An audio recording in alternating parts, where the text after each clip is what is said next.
we go. Christmas podcast in 3, 2, piss.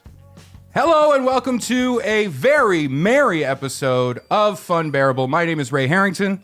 I am Brad Rohr. And I'm Chuck Staten. And we are here celebrating Christmas. Casual celebration. It is a casual celebration.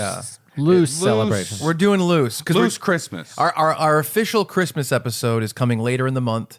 We're performing it live. I guess maybe we should talk about it now. Let's hear about it. Tell me. If you're in the continental United States, we are going to be doing a live Christmas show on Sunday, December 18th. That the contiguous U.S. Contiguous. Yeah. Well, I heard that for the first time recently. Contiguous. Yeah. I don't like it. You were cantankerous about contiguous? We need contiguous? we need an additional continental. We need another one. Well, contiguous and continental U.S. Yeah, I guess I don't know they the the same? difference between the two, and I look at Brad subconsciously. Yeah, no, going, I mean, he knows. Well, I mean, mad and angry mean the same thing, so I guess we can't have two words that mean the same thing. Right. Right. I mean, contiguous has meanings outside of a map.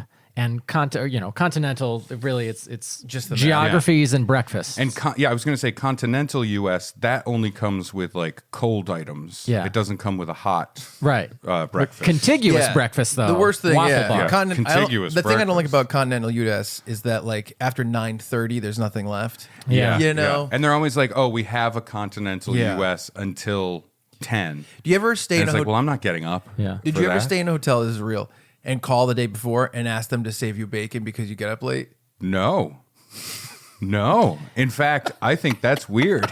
Anyway, for our friends in the contiguous United States, we have a show coming up on Sunday, December 18th. And it is BYOB, but not the way you think. Yeah, It is yeah. bring your own bacon. Yes. Call us. Call us and see if we We got that horrible limp flat bacon That's my from favorite. the tray. That's my favorite. I want the corner bacon. Bacon is baked into the side. All right. Brad, tell me where I can see this show that we're performing. The Funbearable live Christmas podcast will be at The George on Washington Street in Providence, Rhode Island. Sunday, December 18th. It's going to be a lot of fun. We're doing just a Christmas podcast, which we don't normally do just like a live podcast. A lot the of times. non-casual episode. That'd be non-casual. It's going to be Formal. full on Christmas. Yeah. You don't have to dress formal, but it's formally about Christmas. Tails. We're talking Yeah. Christmas tails. black tie, Monocles. No, tails, tux. I thought you meant we're going to tell Christmas stories. But anyway, No, I want everybody when they come in to sit down, I do worry- the thing that pianists do, Yep. where they flip their tails can I back can and I then sit down. can I say this? No. Off air, we do talk about the idea of facts and goofs. Yeah. But within a plug, I don't know if it's smart to do like fact, Goof, goof. Yeah. Fact. You know what I mean? Because it's confusing. All right, so to just get it out there, Brad and I will be quiet. Okay. All right. I say that like I'm Yeah. pulling Here's you in a on this. full fact plug. An FFP, baby. Sunday, December 18th in Providence, Rhode Island, we will be doing a live, Funbearable Christmas podcast at the George on Washington Street. No goofs. I said no goofs yet. And so we're gonna have a lot of fun. It's gonna be all the three of us. We might have someone do 5 up front or 10 or something like that. Maybe a Funbearable fave. Don't talk about this. And we're gonna have a lot of fun. You can go to funbearablepod.com to buy tickets. I think it will sell out. So you might want to get tickets quickly because I think it will. We've never done this before. It's our first live podcast. It's a Christmas podcast. Come on out, have fun. And how about this? I've already gotten messages from people saying I'm traveling from New York to come see it. I say after the podcast, we all go out and have fun together with the listeners. That'd be fun. Fun day. Can I goof now? No goofs. Yeah. So if you want to come out, funbearablepod.com, December 18th, Sunday. It's a live Funbearable Christmas podcast. We're going to have a lot of fun. It's going to sell out. Buy tickets now. It's at the George because it's named after George Foreman, and it's a weird place, and you get a little grill when you go in. And thank you to the Glue Factory for helping us put it on. Thank you to the Glue Factory, Yes. and thank you to Elmer, who's the head Yes. of the Glue Factory. It's actually Elmer Fudd, which is really It is strange. very strange. Where it's Now very- we're just throwing goofs at the wall and seeing what goof, sticks. It's a real quantity over quality. It is like that. It is like you're jizzing all over a thing. Like here's the real Goofing thing. all over a thing. Like it's Yeah. like you know what? They're synonyms for Chuck. And If you it's like, have- why do we need another word? You know what, though? I think goof is a good a good substitute for jizz. I think goof works. We did this on the Chuck and Brad podcast. Oh, I'm sorry. He pulled out and goofed all over her back. Oh, see, that's fun. That's fun. Isn't that good? Yeah. It was funny because I think Brad said goof a bunch, and then I told the listeners that Brad thinks that goof means jizz. That's very And then fun. it changed everything he said. I really like It's that. good stuff. Listen, we're in a good place right now. Good place. And we're having a fun celebratory episode. It's a semi-special. This is you know what this is? This is like the pre-Christmas episode to get the people that are going to come out to the live podcast to understand what our Christmas spirit is like. Sure, Right? yeah, This is a yeah. picture of our Christmas spirit. It's kind of like we talked about this before we did it. Like Yeah. the live show is going to be more like structured bit kind of stuff. And Yes. we're going to have fun with it. There's a lot of very funny Lot of stuff jokes, that yeah, we're yeah. talking about and preparing for. This is more just like, let's just have a casual Christmas Let's talk about chat. Christmas. Yeah. But I know we're in a good place, but I'm really sorry. I know we talked about whether or not we should or how we should inform people of this, but it doesn't sit well in my conscience. Ray has AIDS. No, that's not what it is. Oh, we're doing that next week. Sorry. I'm waiting for my results. Okay, it's Schrodinger's AIDS right now. I both have and don't have them. By the way, he's waiting for his results. They called me and told me, and I'm going to tell him next. I knew it. It's like a gender reveal, Yeah. except So, listener and viewer, I do need to tell you, I want to say first, on behalf of all three of us, thank you for purchasing stickers that we were selling, and we're still selling, right? You can Yes. go to Funbearablepod.com. Funbearablepod.com. Yeah, and pick up stickers. We have a really fun glow-in-the-dark sticker that's I Pity the Ghoul. Yes. And I really like it. And we are going to make sure that we reorder the right way for the stickers because for people that have received the I Pity the Ghoul glow-in-the-dark stickers, we let Chuck order them. And he ordered them from, let's say, a very inexpensive, less than reputable. a non-reputable site. And Honestly, I did look up reviews. It's disreputable. thank you. Okay. And we're saying on behalf of Funbearable Pod, I will say the hard thing.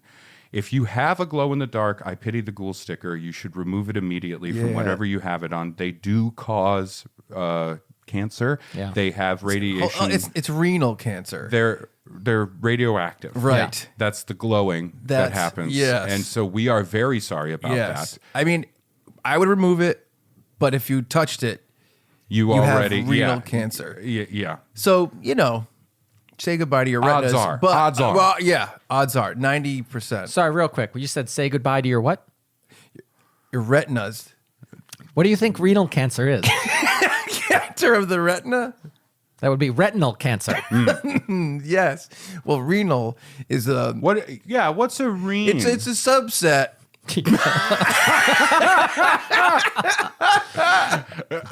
I could hear a really loud dry swallow. Right. It's a subset of the physical. Am I wrong about the rena? It's kidneys, I think. Oh, you're fine. Yeah. It's retinal cancer. No. It is. It's renal, but we figure you got two. You know what I mean? Yes. So No. some people give them. Tell them it's a goof, though. They might think it's real. This is in fact a goof. It's false. No way. Not this time. We created it. It's totally made up. Pure fiction. Hold on. The stickers glow are in the dark safe. chemicals that we use in 2022 on our I Pity the Ghoul stickers Yeah. are not radium.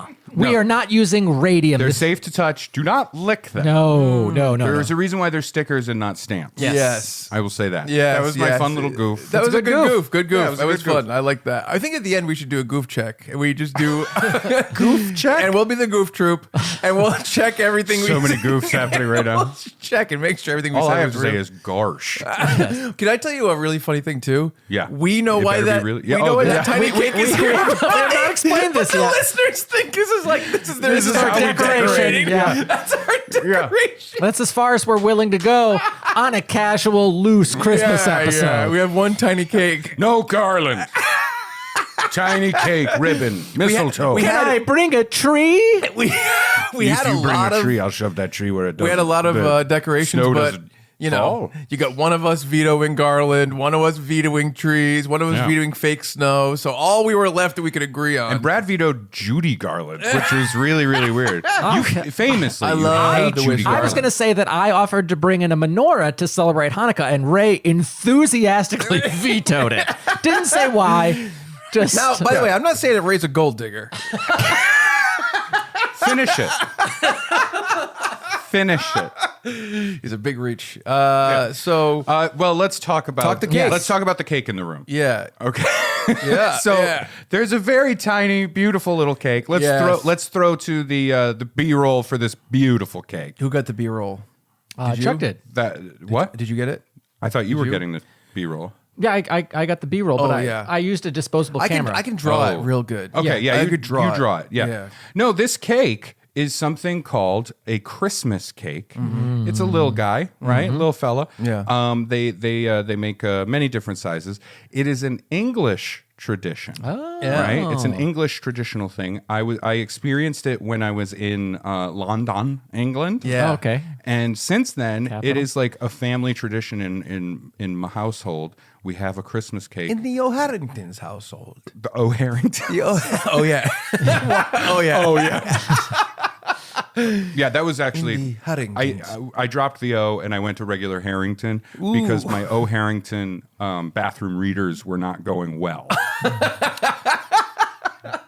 I was This thinking. fucker Henry beat me out. Yeah. I want to say a quick thank you to a few people that made some Funbearable images recently. Eric Mason made a great image of Brad as the wedding statistician. Yes, yeah. Sabrina, the #1 fun bear, Shasbar, made a Spaß Bear. yes. Really? Yes. Shas Bear. She informed us that it is bear. right. And she made a weekend at Chuck's, like Weekend at Bernie's. And then Larry Soares, our good buddy, made a weekend at Chuck's as well. And when Larry Soares sent it to me, I looked back in our messages and he sent me a bunch of pictures from a live show, the 400th episode of the Chuck and Brad podcast. wow, With yeah. all three of us on stage. And in the background, remember when I made the ET image with you as Oh, ET? right, with right. your silhouette on the Yeah. bike? It is so fucking funny. That's fun. I'll post it on the Funbearable Prescient. Instagram. It's prescient. Yeah. Yes. By the way, Funbearable Instagram. Interesting. If you haven't followed Funbearable on all the Yes, social media absolutely. sites, follow us at Funbearable Pod on Instagram, Twitter, Facebook. A wonderful, gracious listener made a Funbearable Reddit. If you go to That's right, yeah. subreddit, it's just Funbearable, our And Funbearable. I'll respond to stuff on there sometimes. Me I know too. you do too. Yeah. Brad, he refuses. Yeah. Right. He doesn't like it. But it's really fun, and it's a fun way to Yeah. like communicate with our listeners, and I really like it. Yeah, So but- is this made out of snow or what? It's made out of fucking Christmas hopes and dreams. yeah, we got to bite it. We got to bite it and find but out. I want to talk about this cake and where it comes from. So it is an English tradition. Yeah. In America, we don't have it. I think the closest thing is technically fruitcake. I don't like that. Which I've never had. I've never had fruitcake. I know Yeah. it's the big joke. Yeah, exactly. Yeah, it's more a joke than anything else. This is different, and like I said, it's English. And I was looking for one for my family for Christmas this year, and came across a local shop that makes these, and they only do this during the holidays. Okay, so it's in the contiguous United States. It's in the contiguous Rhode Island. Whoa! Wow. Yeah, it's Is it contiguous? I guess there's a bridge that connects it. yeah, that's fair. Yeah. It's continental Rhode Island. Okay. Right. And they're really great. They're based out of a kitchen in Middletown, Rhode Island. They sell them and ship them across the country. And it's two wonderful English ladies. They are called the English Cousins Christmas cake. So I do recommend it, even though I haven't had it yet. I think it's great. Yeah. Full disclosure, we'll open the Christmas curtain and we'll peek behind it. I did go to get this from the lovely English Cousins. Yeah.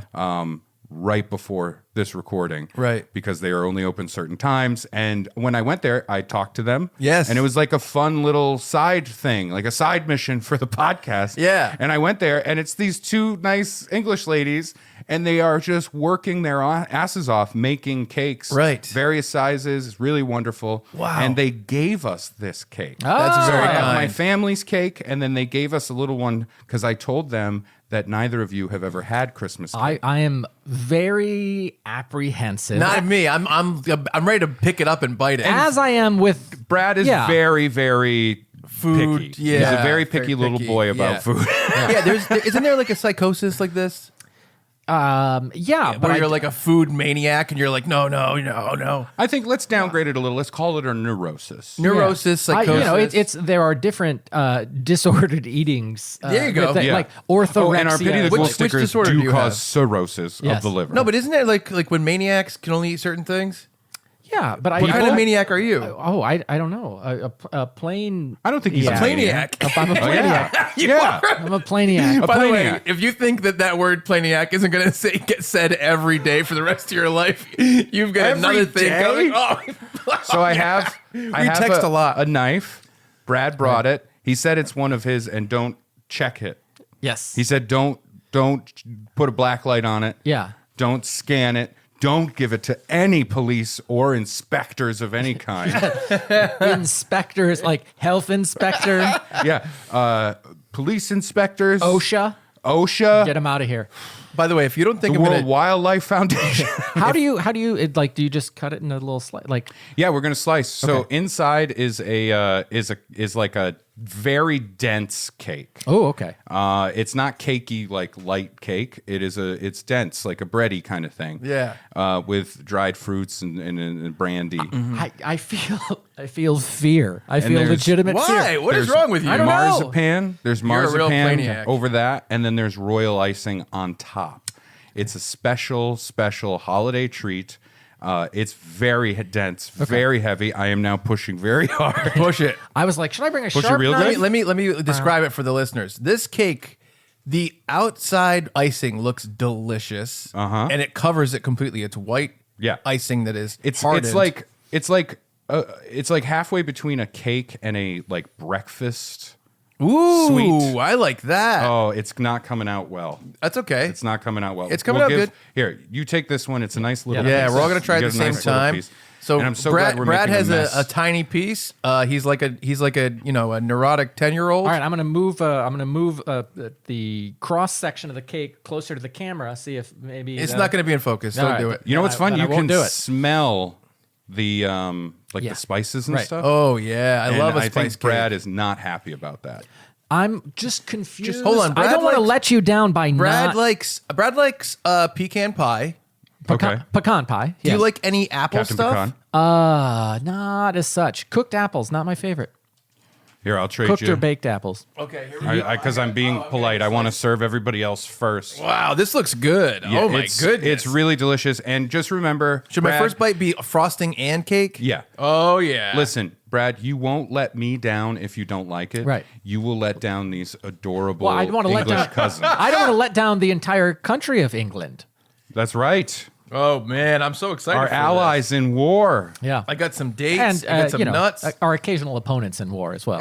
Occasional opponents. Historically opponents, more recent Yeah. allies, because we were like, Wow. hey, we know who's the You real. got a bigger piece than I did. Did I?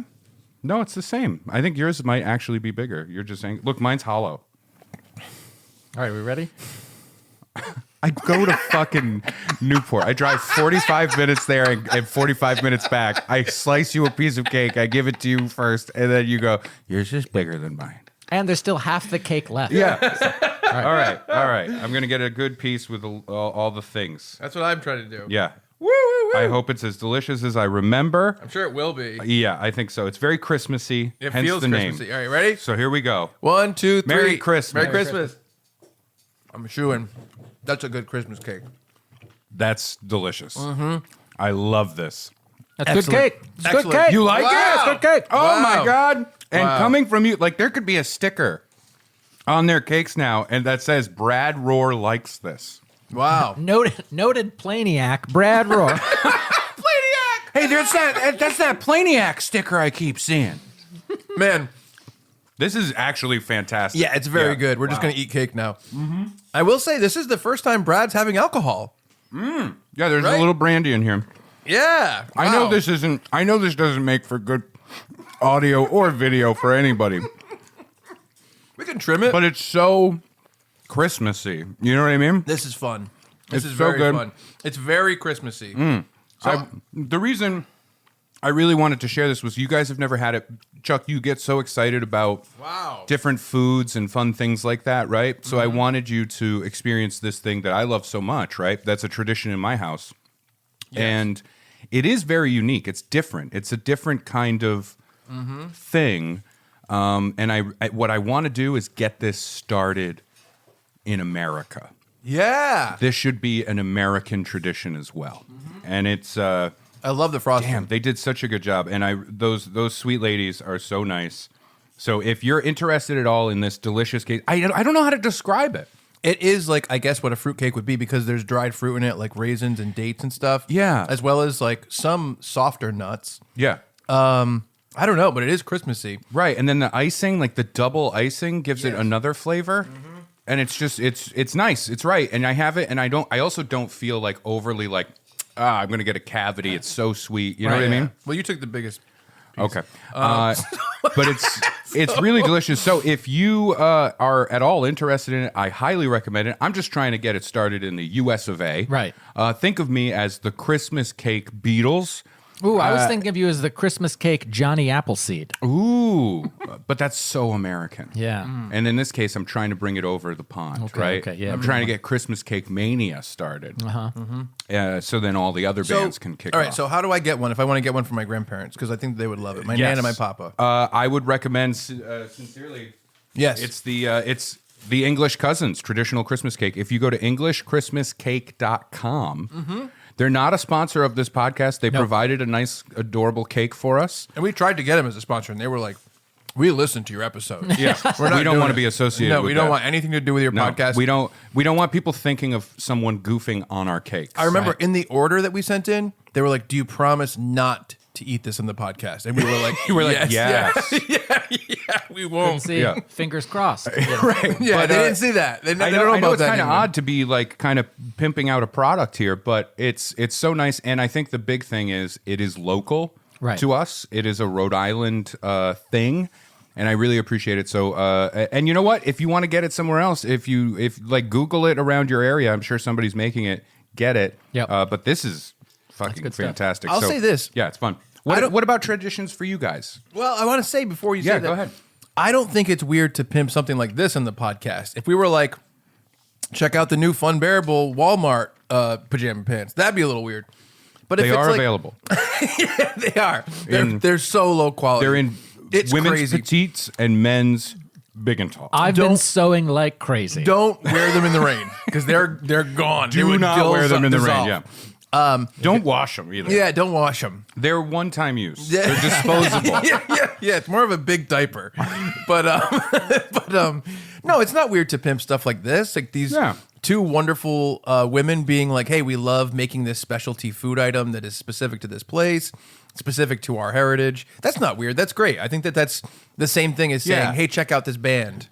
You know, we don't talk enough about white heritage. Okay, Chuck said it first. Wow, I didn't say white, did I? No, you said heritage. I thought they were Hispanic. I thought that they were two nice Mexican women from England. Called the English Cousins. That's our last name. I wish I thought that. Absolutely. I knew something was up when I went in and a woman went, Feliz Navidad. And I was like, The English cousins. where are you from? She's like, well, we came on a boat. I forgot their name. I forgot that was their name. The English cousins. I am so It's good. happy It's really with good. this cake. No, you know what's so cool about happy. it? The cool thing about it is that it's extremely specifically seasonal. And I'll say this. I'm a pumpkin spice apologist. And without any judgment about how basic it is, whatever, you really get that whole spice and pumpkin spice and kind of thing all fall in different ways. Yeah. But there's not a lot of Christmas flavors that are too specific. And It's like this is gingerbread. Yeah, gingerbread. But this is like very much that. So it's very cool. Well, this was fun, guys. Yep. I'll see you later. And he just I'm going to go he sit in the car. Yeah, he just grabs it with his paws. Eat it like an apple. I think it's not going to surprise you guys that the family food tradition in my past is pretty plain. Yeah. And it was Is your just, family going, just try it. Just try No, it. it's just like His family is rabid with Plain-iac. Oh, so this is like a genetic thing. Yeah. Yeah, you're plainiac. It's nature and nurture. Your body rejects spicy. I think I think this my grandma would like boil chicken to cook it, and then Oh, man. I know. Yeah. Then you keep the water. You throw in some egg noodles, Yep. like Amish style egg Yeah, noodles. yeah. How do we And, bulk out this plain with more plain? Well, and then like add baking soda to kind of like thicken the sauce, but not like to the point where it's a gravy. Did you say sauce? Yeah. On a Well, just water from boiled chicken and noodles? That's not a sauce or a gravy. He's a plainiac. What is it? That's thick water. All right. What you've made is thick water. To thicken up the water. That sounds like somebody having a nocturnal emission who never had sex ed. And they're like, oh my God, the thick water came out of me. This is something I've never said to Brad before, but he doesn't like things so much that his plain stuff pulls him into disgusting. Like, you know what I mean? Yeah, you know what we like? We like a boiled chicken Yep. with a nice glaze of Thick water. wheat paste that you would put up to paper like band posters and stuff on brick walls. That's a good wheat paste. I love it. It really does. He's pulled Yeah. into the realm of like to avoid actual flavors. You have gone towards the realm of like non-edible I food. mean, I mean, you've never had it, so you don't know how delicious it could be. You know what's funny? You hear the glue I've had factory. thin water. I got thin, then. but have you had thick water? No, I like that you hear the Glue Factory is like partnering with the George to put on the and show. I'm like, oh, and you're sounds like, delicious. Glue Factory? Finally someone read my one complaint about the Cheesecake Factory. Well, he like there was too much flavor. Yes. I'm like, I like the consistency of a cheesecake, but I want it to taste like water. he really does. I mean, no offense. He really does ruin. You can't offend somebody and then say no offense. He really does ruin things. That it's like he just like No offense, but he really does ruin. Well, you know how like different foods are like you need this consistency within this food to make this a full meat. Like Sure. Like on a like if you have like a hamburger, Yeah. it's really strange to have bun, meat, bun. It's extremely dry. It's really weird. He gets stuff like that all the time. He gets salad with only lettuce on it. Yeah.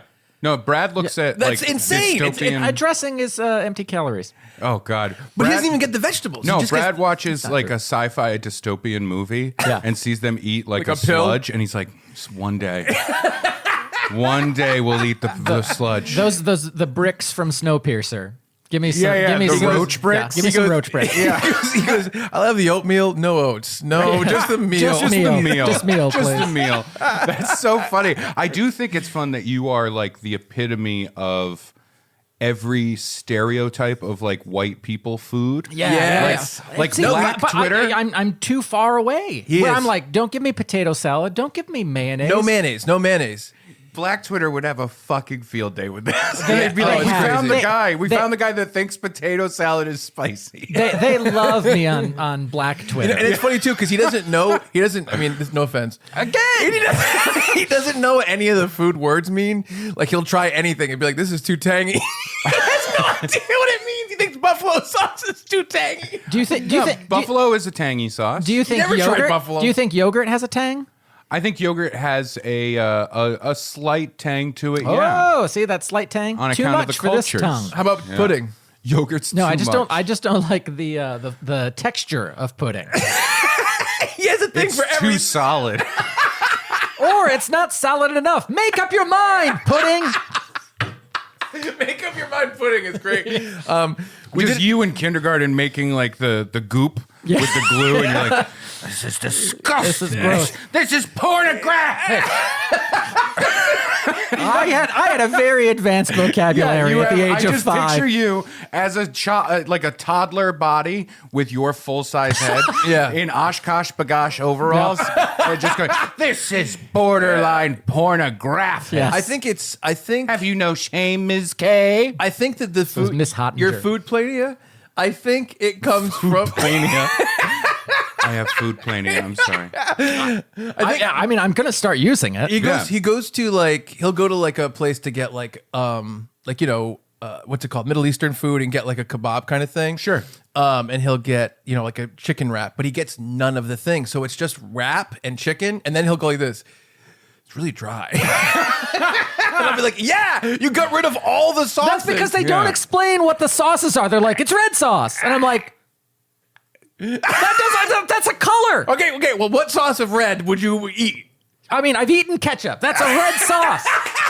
He likes Ketchup is your hot sauce. Thin tomato, as I call it. I mean, he has his food plania.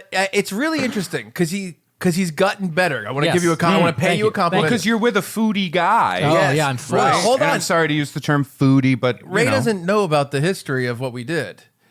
I knew it. We did an episode of the Chuck and Brad podcast called "You Called That a Bland Job? This is Plain Yourself," and we went through hundreds of foods to see which ones he has and hasn't tried. God damn it, like an allergist. Yeah, it really like was. an allergist. He came in third. It was me, a girl I was dating, Cindy, Brad, and our good buddy Wade.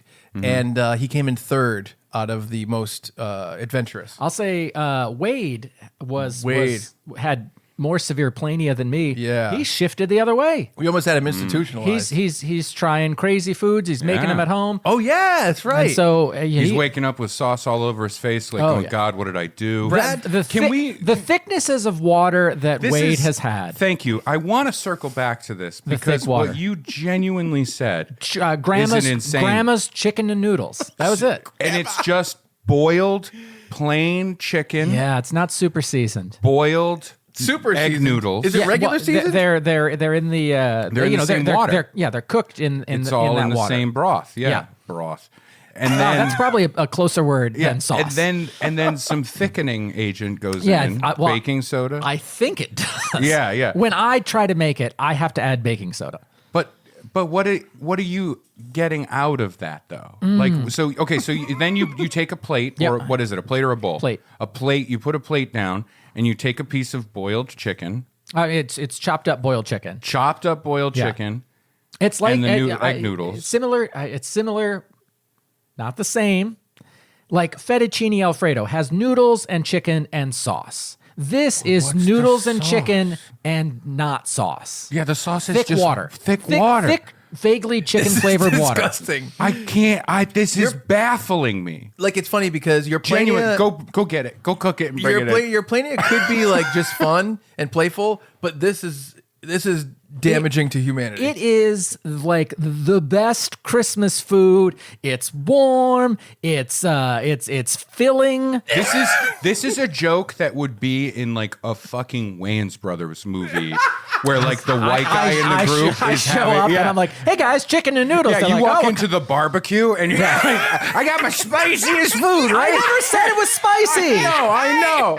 I just said it's my favorite. It is a little tangy. It's pretty Watch fucking out for the tangy, tangy. But you know what? The texture on point. I know. How could you hate putting in like thick water? It's disgusting. I feel like you're gonna like walk out in the rain one day and your makeup is gonna run and Okay. we're gonna find out that you are one of the Wayans brothers I'm just doing doing a a bit. white chick sequel. White Brad. Yeah. White Brad. White Brad is pretty great because it's white bread. White Brad. Yeah. Wow. No offense. Yeah. Plainiac. But no. So listen, when I was a kid, Yeah. like I thought I came from a bland Plain. food, Yeah. like a plainia kind of family. Yeah. Because my family, like my mom, she doesn't like mustard. She doesn't like pickles. She doesn't like hot sauce. Is he a plainiac or is he blandicapped? Which one is he?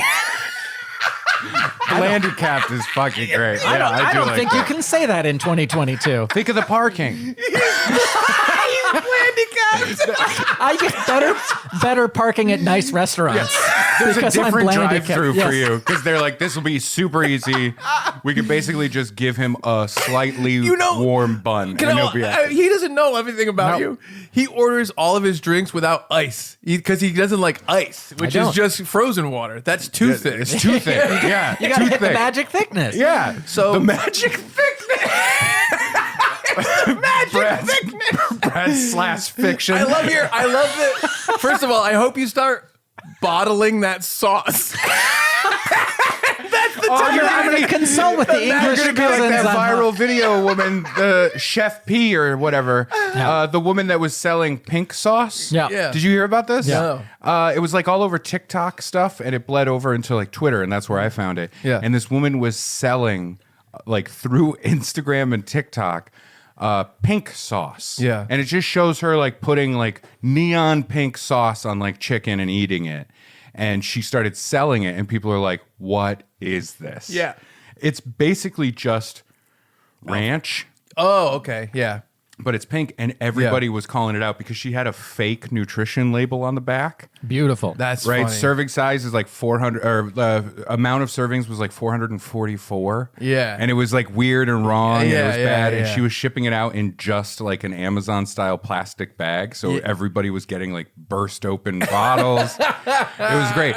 But you could do this. You could have You could have thick water sauce. Oh my God, we could put it on the Funbearable merch store. No, we'll get sued so hard. It's going to be thick chicken water. Thick chicken water. magic- Is that thick with 2 C's? The magic thickness. I love that. Yeah. Oh, that's you on the front going. The magic thickness. Oh, I've got a hat, and I'm pulling thick water out of my hat. I have a feeling you don't you know love. what's what's scary? I just went to do the chef's kiss that's on a pizza box. Yep. Yeah. Which is this. Yeah. You know, 3 fingers up and then the pinch. Yeah. And I went to do it and immediately went, oh no, that's white power now. And I had to bring another finger down. Oh. Yeah.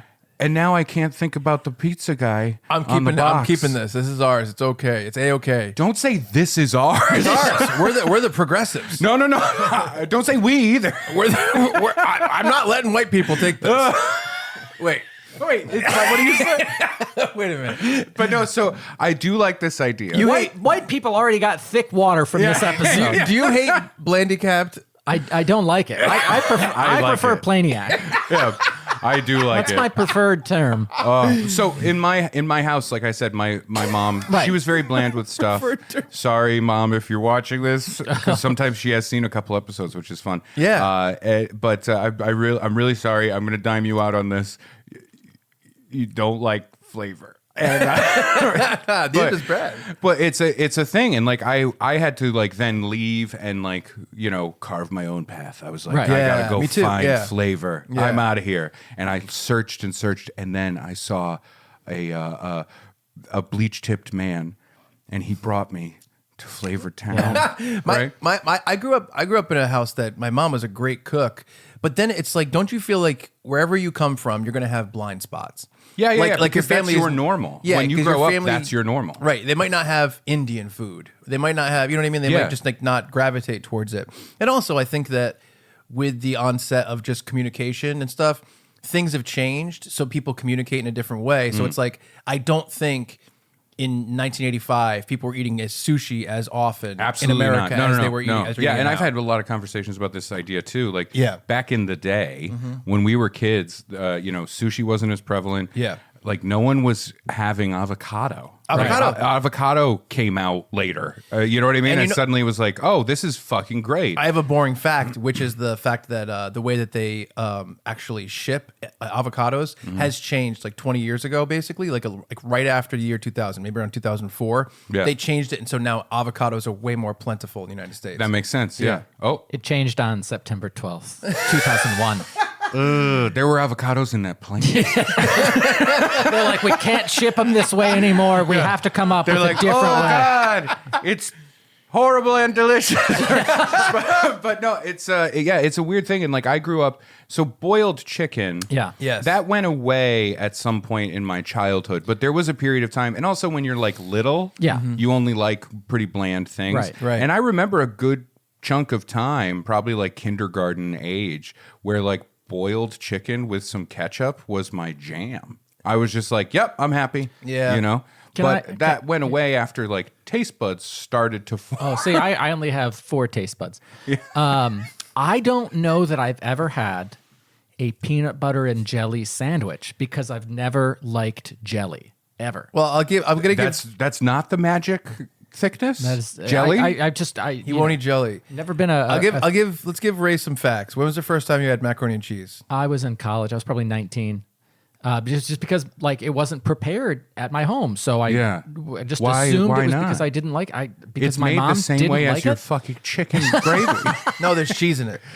Yeah, no, I mean you're boiling a pot of water and then putting in a powder, and that's No, exactly how powder you make is it. not a good. That's not good for Brad. He doesn't like powders either. I the baking love soda. powders now. I was on a date last night, And I got a text from Brad. Okay, it's a Facebook message, but okay. And he said, I finally finished my oregano. And he sent me a picture of his oregano. And he goes, it's been expired for 8 years. That's absolutely true. And then I'm like, man. By the way, she was like, why would he text you something like Yeah, this? yeah, yeah. And I'm like, this is our it's- relationship. Because it's funny. When you're the caretaker for the Blandicapped, they like to tell you when they've made progress. I bought a thing of chili powder. Yeah. And there's For in case there's a burglar or something. my chili powder expired. This is your version of he mace. uses pudding. He thinks it's going to be as bad for them. I'm so sorry to do this to you. I must. my chili powder expired in 2008, which means that I probably bought it in 2006 and have not gone through whatever a spice-sized container is of chili powder. And I make chili. I call it bland Bradley's boring chili. Okay. And, I probably make it. That's the label on the jar. Yes, that'll also be in the Funbearable merch shop. And it looks like chicken noodle soup. It's like, what is this? It's chili. I will say, we've made fun of the Blandicapped. Let's talk about No. We have not made. To be clear, we have not made fun of the Blandicapped. We've made fun with the Blandicapped. Hold We on. like the to laugh along with the Blandicapped has made progress. I have some stories of progress about the Blandy. Okay. Yeah. One, Did you just call me the Blandy? one of them, he wanted to like peppers and onions. Yes. So every week he added one strip of onion and pepper, Here we go. I'm gonna like peppers That and was onions basically now. it. and he put one strip in a fajita. And every week he added a little piece of peppered onion until he now accepts peppers and onions. Yeah, I can now eat them. Wow. Same with coffee, Coffee. where I didn't like coffee. Yeah. And so Fridays, my coworker and I would like alternate where, you get this from your local place, I'll get it from my local place, and Yeah. we'll get each other coffee. And I started with like the super sugary, basically Yeah, a yeah. milkshake ones, and worked my way down to where now I can socially drink an iced coffee. Yeah. And, but that was like, Black? No. Oh, see, Oh I do my black. I do black. I not there yet. No, he's putting cookies in his. Well, I can tell you, skim milk and if it's two the Splenda. right coffee, Oh, what It would tastes you, delicious. Do you have an No, he's not. example? No, he's not doing Do you have an that. example of what the right coffee would what be? would be just like off the top of my head, Yeah. one of the best coffees in like that I've ever had. In the contiguous United States? yeah, in the continental Rhode Island. Oh, okay. Wait, I would say it's Cooper's Cask Coffee. Oh, okay. Because their beans are organic and they are ethically sourced. And ethnically sourced. with coffee, yeah. From the old English bakery. The English sisters. We killed Africa for this. You can taste the genocide. You've heard of blood diamonds? Christmas. You've heard of blood diamonds? This is bone marrow soup. You're morally handicapped. So, well, I think we should talk more about Brad's Plain-iac, his Blandicappedness, on another episode, because Yeah. this is the casual Christmas episode. Yeah, And we're getting away left from it. Christmas a long time ago, sure and we did. arrived at this station. It's So fun. let's talk about. I did want to bring up two current Christmas things that we saw this year. Oh, okay, yeah. One of them, Brad and I watched together, the Guardians of the Galaxy Christmas special. And I watched it with my Oh, you watched son and it? my wife. Yeah. Yeah. I thought it was a very fun little made-for-TV thing. Yes. Very small, but that's fun sometimes. Yeah, I mean, you could see the budget difference Yes. immediately, and that's fine.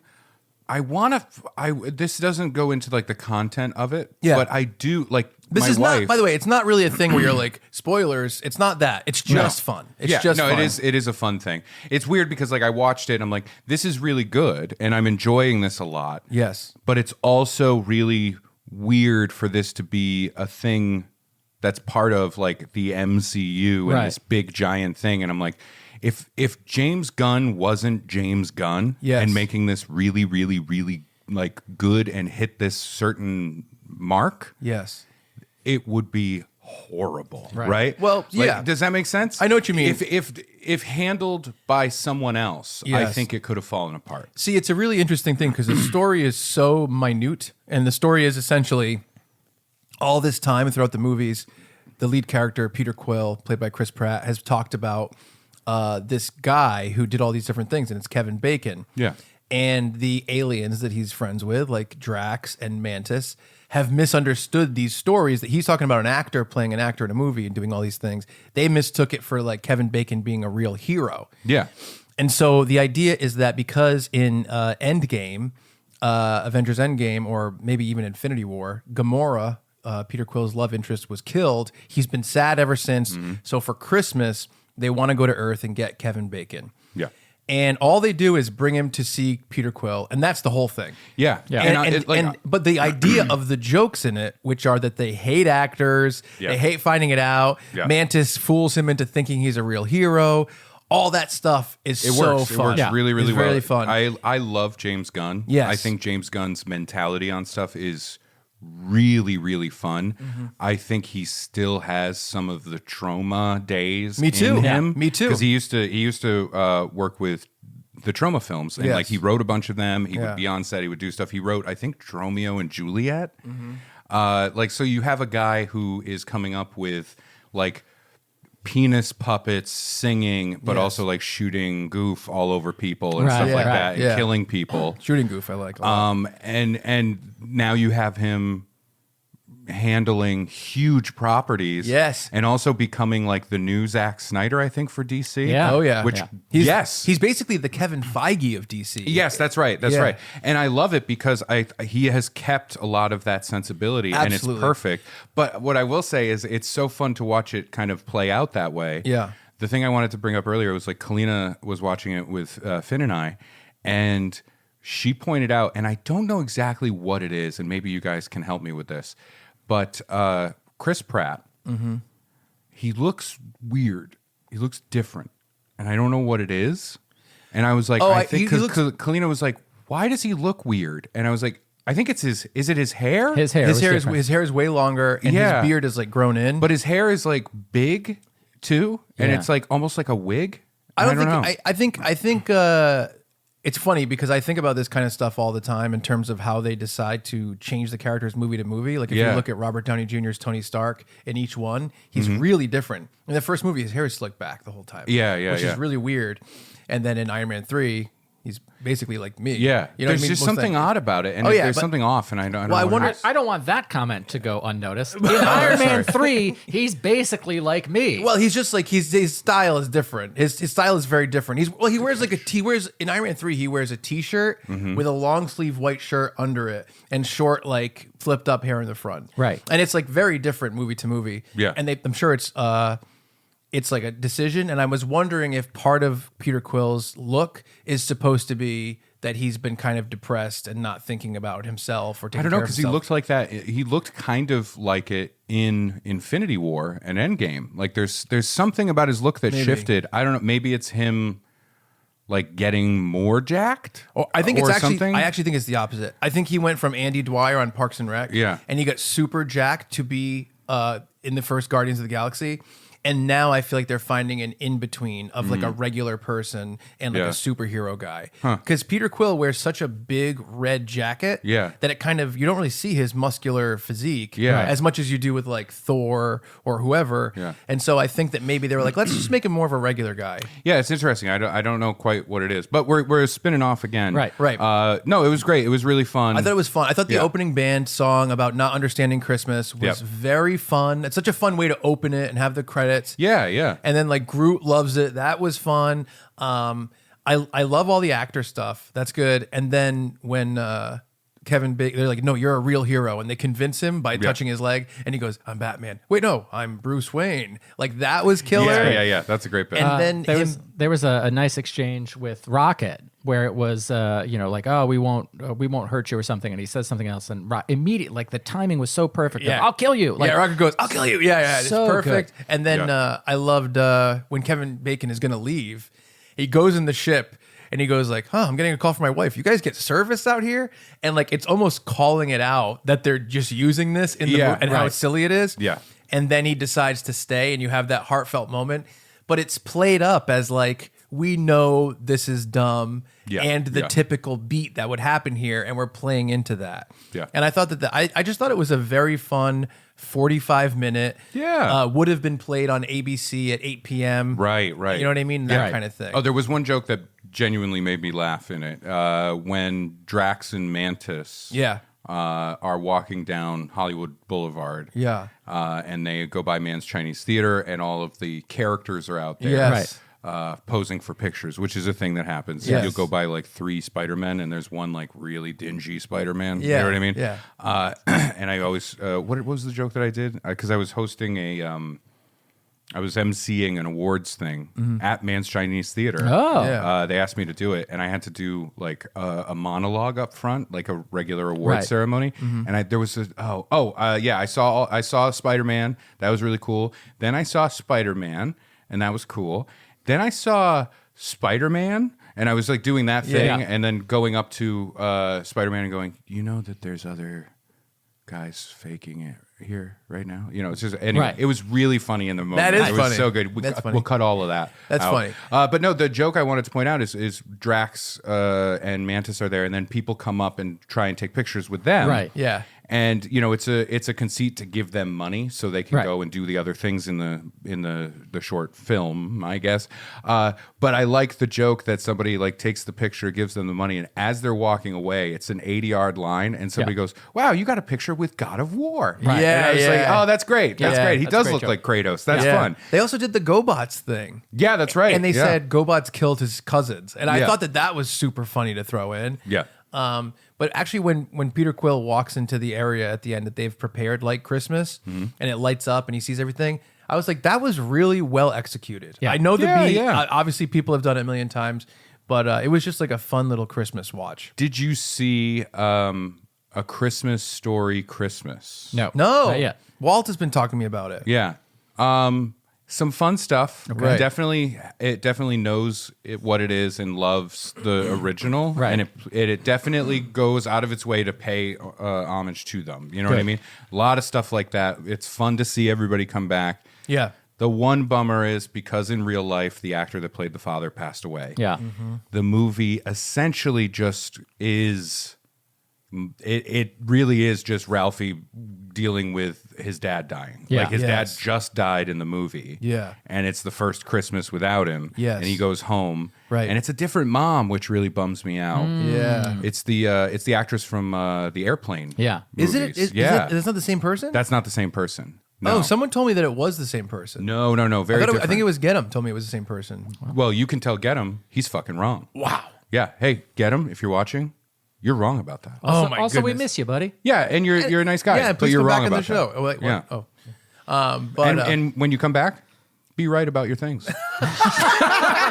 he usually is. Yeah, no, but no, the actress, the original actress, I believe she was also she was the mother in, I want to say Harry and the Hendersons, possibly. Yeah. Now maybe I'm wrong, Yeah. but no, it's a different actress, which is a bummer because she's fantastic. Yeah. Yeah. The original actress is really she's doing so much quiet, heavy lifting in the original Christmas Story movie. Right. Yeah. That's genuinely funny. Everybody kind of sees the dad doing the dad thing. Yeah. Because the dad is like the loud comedy. Yes. She has all of the quiet comedy, and it's so good. She's fantastic. Yeah, like, yeah, if you yeah. want to look at subtle comedic acting, check out her performance in the original. I'm saying that to you guys. You've already seen it. Check out the original. Yeah.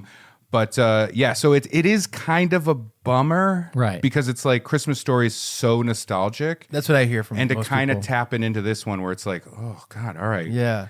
There's a lot of grief in this. You know what I mean? And it's That's kind what of... I heard. Yeah, and it's tough, especially when you're connecting with a nostalgic thing. You know? Christmas Story is a tough one to duplicate too because it's kind of vignettes that are kind Yeah. of pieced together, and it's a very strange. It's literally what that was. It Yeah, was a exactly. collection of short stories that Yes. were pushed into a movie. Yes, Yeah. yeah. By the way, I just got a very interesting email about From Santa? about a gift for From Santa? From Santa? for one Brad Rohr and one Ray Harrington. Whoa, Santa!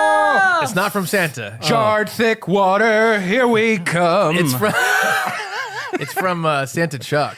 It's sort of thick and it tastes like a thumb. It tastes like a chicken thumb. And Yeah. so but I heard Christmas Yeah. Story is tough to sequelize. Yeah. And well, I mean, they tried it multiple times, Yeah. and it I didn't work. I thought so. I'm not really sure of the history of the Christmas Story sequels, but Yeah. I know that there's a couple. One of them's supposed to be dirty, I think. I will say it's weird to see the actor that plays Ralphie as an adult. Right. That still you can see the face can and the still see facial Ralphie, expression. Yeah. And it reminded me that after that, he kept acting, the actor. Yeah. And he was in some, because that movie was made in the 70s, 80s? No, it was like the late 80s, early 90s when Christmas Story was made. No. I wanna say late 80s. I was I feel late 80s feels right to me. Yeah. wow. Okay. Yeah. I don't want to be a get 'em, so I'm It's gonna just look because this it's up. like Yeah. throwing back to like the 40s and Right. 30s and shit like that. I thought it Or was 50s like or whatever. a 50s thing, and it was 20 years later, so it was like 70s. No, it was but like maybe- the 40s. Wow. And yeah, so I thought it was 50s, but you can look it up. Brad will tell us. it's definitely an 80s thing because the Wow. actor that played Ralphie Yeah. went on Yeah, it must As be. I like mean, a- if it's 2022 and yeah, this guy's as like a late teens, early 20s actor Yeah. in some really bad movies.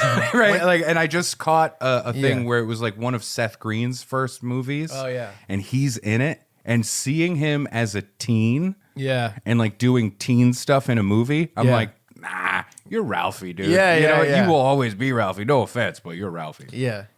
Christmas Story was released in 1983 All right. and is set in the 1940s. Yeah, there we Wow, go. all right. We figured it out. We did it. did. But Yeah, yeah, I was like, no, it's further than Home Alone than the early 90s. It's like 10 years previous. Yeah. You know? So okay, so bringing up Home Alone, here's a fun question. This is such a stupid, lazy podcast question. I'm Yeah. sorry, it's so stupid and lazy, but it is fun.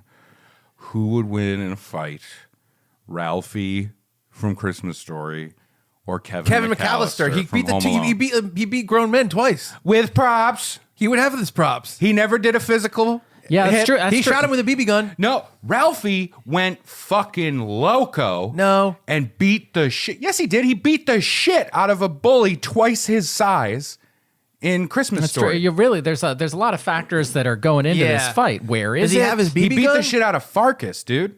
Does he Like have he the turned gun? around How and fucked Farkas up. How much time does His mom had to pull him off of him. does Kevin McAllister have time to prepare? Because I think if he Ooh, does, yeah. Kevin McAllister? yeah, I misspoke. So no, but I'm You're thrown Kevin off by the McAllister. but spice think in about this it. cake. Like you know, Kill Bill whenever she got really mad, it's like like whatever Yeah, the sound yeah. is. It's I'm sorry to make that sound. No, it's great. But like Ralphie goes bananas. Yeah. And just is beating the shit out of the kid. His mom has to like pull him off of him. Yes, yes. And then he like kind of comes to and starts crying. Yeah. Yes. Like I think Ralphie sees red, like you're done. Like Ralphie's a little Columbine boy. You know what I mean? Like he's a threat. He was dangerous. driven to the brink of madness by years of bullying from that Right. guy. But I think Kevin McAllister versus Ralphie, dry, like no Dry? no previous No- history. I don't no think thick water? I don't think Ralphie could muster water. up the same rage. And I think Kevin McAllister is like Jigsaw. See, here's the thing. I think Ralphie turns and says to Kevin, "You know what my secret is? I'm always I'm rageful. always full of rage. It's right? al- I'm always you know what my angry. secret is? It's always Christmas. Yeah. Jingle bells, motherfucker. And he just go. I genuinely like. As two, let's call him. I know Kevin's 8 in Home Alone. He's supposed to be 8 years old. Ralphie, I can't remember what he's supposed to be. Similar. So we'll say Probably they're- 10-ish. Yeah. So let's say they're He both seems littler around than me. there. Yeah, Right. similar, yeah. Let's say they're the same age. In a real like fisticuffs Christmas fuck off. Yeah. Right. Which is on our hated the way you Patreon. said that. It's on our Patreon. The what did I just say? A real Christmas fuck off? No, there was another word. Fisticuffs. Yeah. Fisticuff. A real Christmas fisticuffs fuck off. Yeah. Right? That's Yeah. gonna be fun. Yes. But yeah, I want to know, like, yeah, you can say Kevin would set up the traps, Mm-hmm. but whatever, right? Is this like oh my God, is this our version, our stunted fucking man-child version of Batman versus Superman? Yeah. See, I was This is our thinking BVS. This is a problem that would be better solved by MTV's Celebrity Deathmatch. Yeah, that's what I was thinking too. No, I want a real one. I want a real one. And I think when they're fighting and it's at its end, right? Right. And like Ralphie is over Kevin, just beating the shit out of his face. Yeah. Kevin at some point goes, "Mom," right? Like that. And Ralphie's like, "Wait, what did you say?" I have a mom too. I have a mom. Yeah. She was important in my Christmas stories as well. What about you? Yeah, for sure. And then they're friends. That's funny. All right, I'm down. Maybe? Yeah, maybe. But I think Who wins? Who wins? Kevin or Ralphie? I think Kevin. You think Kevin? All the way. I think Ralphie. I think Ralphie's a dirty dog. Also, he's from the 40s, dude. He's from the fucking 40s. That kid is soft as shit.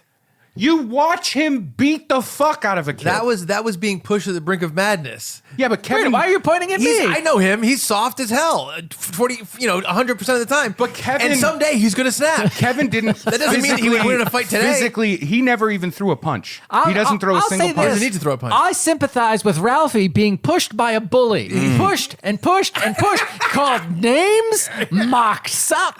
I'm just going to move the knife out of the way here. Yeah, heaven forbid I butter Chuck. Just Brad on the ground beating Chuck going, raffa, fracker, Blandy cap. But no, it's Plainiac. you know what's funny? I brought this up as a stupid goof, stoof. Yeah. Very stoof. And yet I find myself genuinely like, no, Ralphie would win. No. I love Kevin. Kevin's, if you ask me which one I like more, Kevin McAllister. Kevin is Mike Tyson, where he can just take it out on anybody at any time. We never see him do anything. Ralphie is the kid in like those bully videos who's just pushed to the brink of rage once. I don't think that's the way he could coexist. But we never with even someone. know how Kevin fights. All we see him do is in But he's 2, ruthless. like he pushes his brother. He's ruthless. He'll do anything to anybody. He'll throw a brick at your head from 50 stories Only up. if you're a robber, bandit man. Only if you're a bandit man. Why are they fighting? Yeah, that's a good question. Because I think their You know, motivations. if you were Money. if you were like, if you were like they're fighting because Kevin bullied him for years and years and years, Ooh, then I yeah. say Ralphie wins. Yeah, because But- I look at But Kevin and I'm also aware. Yeah, if they're fighting because Ralphie is trying to get into Kevin's house. Yeah, that's different. But that's no. traps. That's traps. Yeah. That's not a physical fight, you know? If me and you had to fight, I would put so many traps on from your doorstep to the ring. Yeah, and you know what everybody would say? What a dirty, scared little bitch. He's afraid to actually fight. And it's funny because they say that about fight. you in real life all the time. Of course. A real fight. Like a real yeah. deal fight. Yeah. You know what I mean? Yeah. I think also you got to think about where Ralphie's coming from. Like I said earlier, he's from the 40s. Yeah. Kevin is a spoiled boy. Yes. I love Kevin McAllister. He is the epitome of like, oh, well, look at you. You know what I Yeah. mean? Look at your big ass fucking house, right? Like I grew up like a Ralphie. I did not grow up like a Kevin. Right. Kevin never hurt for shit. Right. You know what I mean? Kevin's family is so well off that he can get by for like a week with money just taken from his older brother, who is also a child. Yeah. The oldest child has enough money for Kevin to live off of. I'm gonna. he has a house. I'll bring this up. Ralphie has suffered under the torment of a bully. Mm-hmm. Kevin has suffered under the torment of a bullying older brother. Right. True. So there's got to be some rage and the ability to take punishment. Like, True. you know, Ralphie. I don't know that in my mind, Ralphie is going to win in a ring. Yeah. Duchess yeah. of Queensbury rules. Because I think that MMA. Yeah, I think if they're in the octagon, Hell yeah. my money's on Ralphie. Ultimate fucking Christmas. You know what? There we go. UFC. There we go. I'm taking a stand on an issue. Thank you, Bradley. Thank you, Bradley. Well, I'm really growing this episode. You are, yeah. This is fun, though. This is a fun idea. And also with the 40s, you have to remember, and I brought this up many, many times when we did when Brian Bowden and I did the live commentary. Yeah. I kept throwing out like, hey, it's the early 40s here. It's important to remember that a lot of these kids grew up and died in World War II. So a bunch of, like, Ralphie got drafted. Yeah, you know what yeah, I mean? for sure, yes. Ralphie died in Flanders Fields. Yes. But I do think Ralphie's a tougher kid. I think if you go UFC bare knuckle boxing style, I think Ralphie takes him. This is shocking to me. He's such a puss. He's all the time. It's, you know what's shocking? It's shocking to me that you say he's a pussy or a puss. Sorry. A puss. You say that, and yet in the movies, right? We have one Christmas Story movie where he does beat the shit out of somebody. Right. And we have two movies with Home Alone where he fucks up the bandits. but not physically. He doesn't fight them physically. Well, yes. The second he was in front of them physically, he got hung on a hook on a door. Yeah, because he's talking. He's probably 70 a pounds. guy's going to bite his fingers off. He's probably 70 pounds, and he's probably 4 feet tall versus just these tall grown men. Joe Pesci? So he's not going to. That's a grown Joe man. Pesci? He's a man. Brad could beat up Joe Pesci. Thank you, but You're no. welcome. I won't do it. The Pesh? But I think would never. I won't do it to the Pesh. Kevin resorts. First of all, Kevin is sadistic. Resorts to traps because of the size difference, like Davy and Goliath. David and Goliath. Davey. That's the TV show, right? Yeah. David and Goliath. He Yeah. has to find a way around it. But if David didn't trap Goliath. I thought he had a Yeah, slingshot. Yeah, but that's not a trap. Yeah, that's not a trap. thing. It's That's a weapon. He was in a duel. Kevin has a BB gun that he shoots Marv in the face with. That's the same thing. I mean, they both have BB guns. That's pretty fun. Yeah. I was going to say. Sniper off. I'll say this: sniper off. It's Kevin. Kevin wins. Yeah. Yeah. So, Kevin wins. so this is He what I'm doesn't have saying, to do though. anything. I'm Yeah. saying that like Kevin had to resort to traps to channel his sadism towards these grown bigger men. But if he's fighting someone his size or smaller, let's be honest, Ralphie's a little, preemie. And if he's fighting him, he doesn't have to do the traps. He's little. He can actually go one-on-one. He can't go one-on-one with Marv. No, I know he can't go one-on-one with Marv. I'm just saying he never gets in a physical altercation in the movies. The only people. This is so funny. I didn't realize I people felt that are strongly about this. like as big as him are like Fuller. And even with his older brother, No, Fuller Buzz, was tiny. Who's that's what I'm saying. I'm Yeah. saying everyone else is bigger than him. That is Yeah. an aggressor. It's hard to tell. I say Kevin is what the French call les incompetents. Yeah. I think we have to move forward with our Christmas stuff. Yes, we do. Because we're an hour and 6 Fine, minutes in. fine. Chuck, you're such a disease. Now this is I'm gonna try to stay civil during this conversation, and I'm gonna hold my tongue as much as possible. That's the first. That's not a lot, though. I'm gonna hold my tongue as much as humanly possible.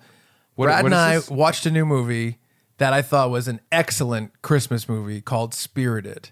Stars Ryan Reynolds and Will Ferrell. I thought it was excellent. It is, among other things, a musical. Yes. I think I might be with Brad on this. Nope. No, you're not. Oh. Because Chuck and I are on the same page, and that it Oh. was thoroughly enjoyable watching the It's entire incredible. film. Oh, okay, great. A lot of fun. Friend of the podcast, Kim Niemi, was in it. Yes. And Ray, what did you think of Spirited? I didn't see the whole thing because I was watching it with Finn, and we started it up, and then the music happened, and then we moved past the first song, and then another one happened, and I went, "Oh, so it's a musical, okay." Right. And I wasn't loving it, and then I looked over at Finn, and Finn had definitely he had phased out, he was just he was off doing something else, and I'm like, "Do you want to watch something else?" And he went, "Yeah." Okay. Ray went, doesn't okay. like musicals. Well, let me tell my own fucking story, Chuckles. Jeez. I said I was Jumps holding to my the tongue. end. You didn't hold it. He said as much as possible. You held it in your hands as you threw it on the table. I gave you 12 seconds. That's what you say to women. No. I didn't know that Finn was also checked out of it. When this Yeah, was he had reported to checked me, out. it was just Ray Of hates course, musicals. that's what he hears. Yeah, well, that's what he hold- hears. Ray didn't like the children's movie. No, it's not a children's movie. No, I know. I'm saying if it Yeah. was like a different movie. Ray Anyway. Ray has watched. He could have watched Spirited at another time. He's watched a lot of stuff since. Good then. point. So I didn't see the movie. I didn't see the whole Right. thing. What I saw of it didn't draw me in. Right. I could see how it would be a really fun thing.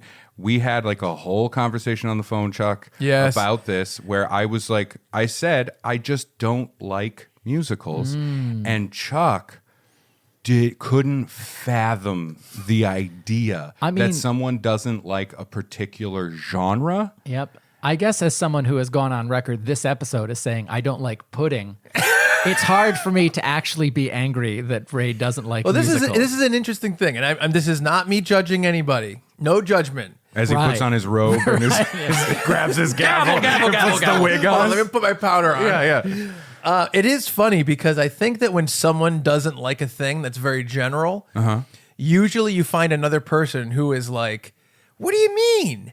But then the person who says, "What do you mean?"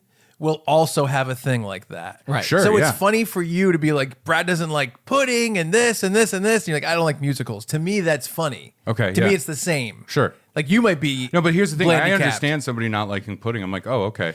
It was the thick water where I was like, I gotta talk about this.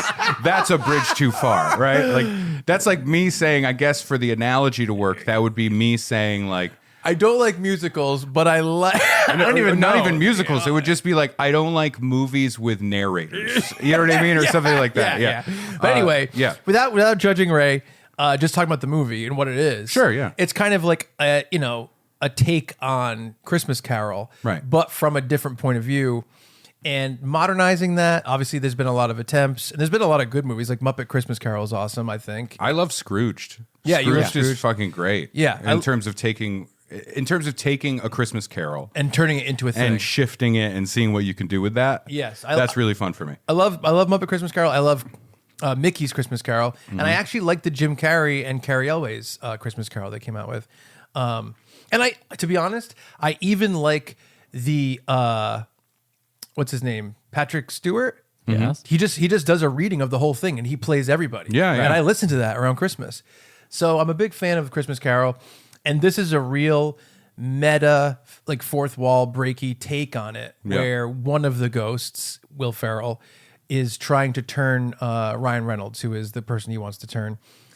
And the mechanics of what they create behind the scenes of why the ghosts do it and how they are running this thing, I thought it was really, really smart. They kind of go against some of the norms you'd expect in this.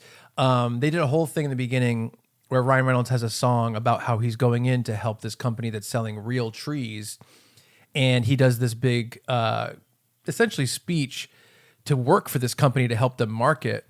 And he tells them how to turn it into a fight with people who like artificial trees. I did see that song, yeah. And he's like, you have to label those people as like hipster, non-traditionalists, and you guys are representing like traditional Christmas. Yeah. And I thought that was really smart. And then later they kind of go in towards like a cancel culture commentary that I thought was great.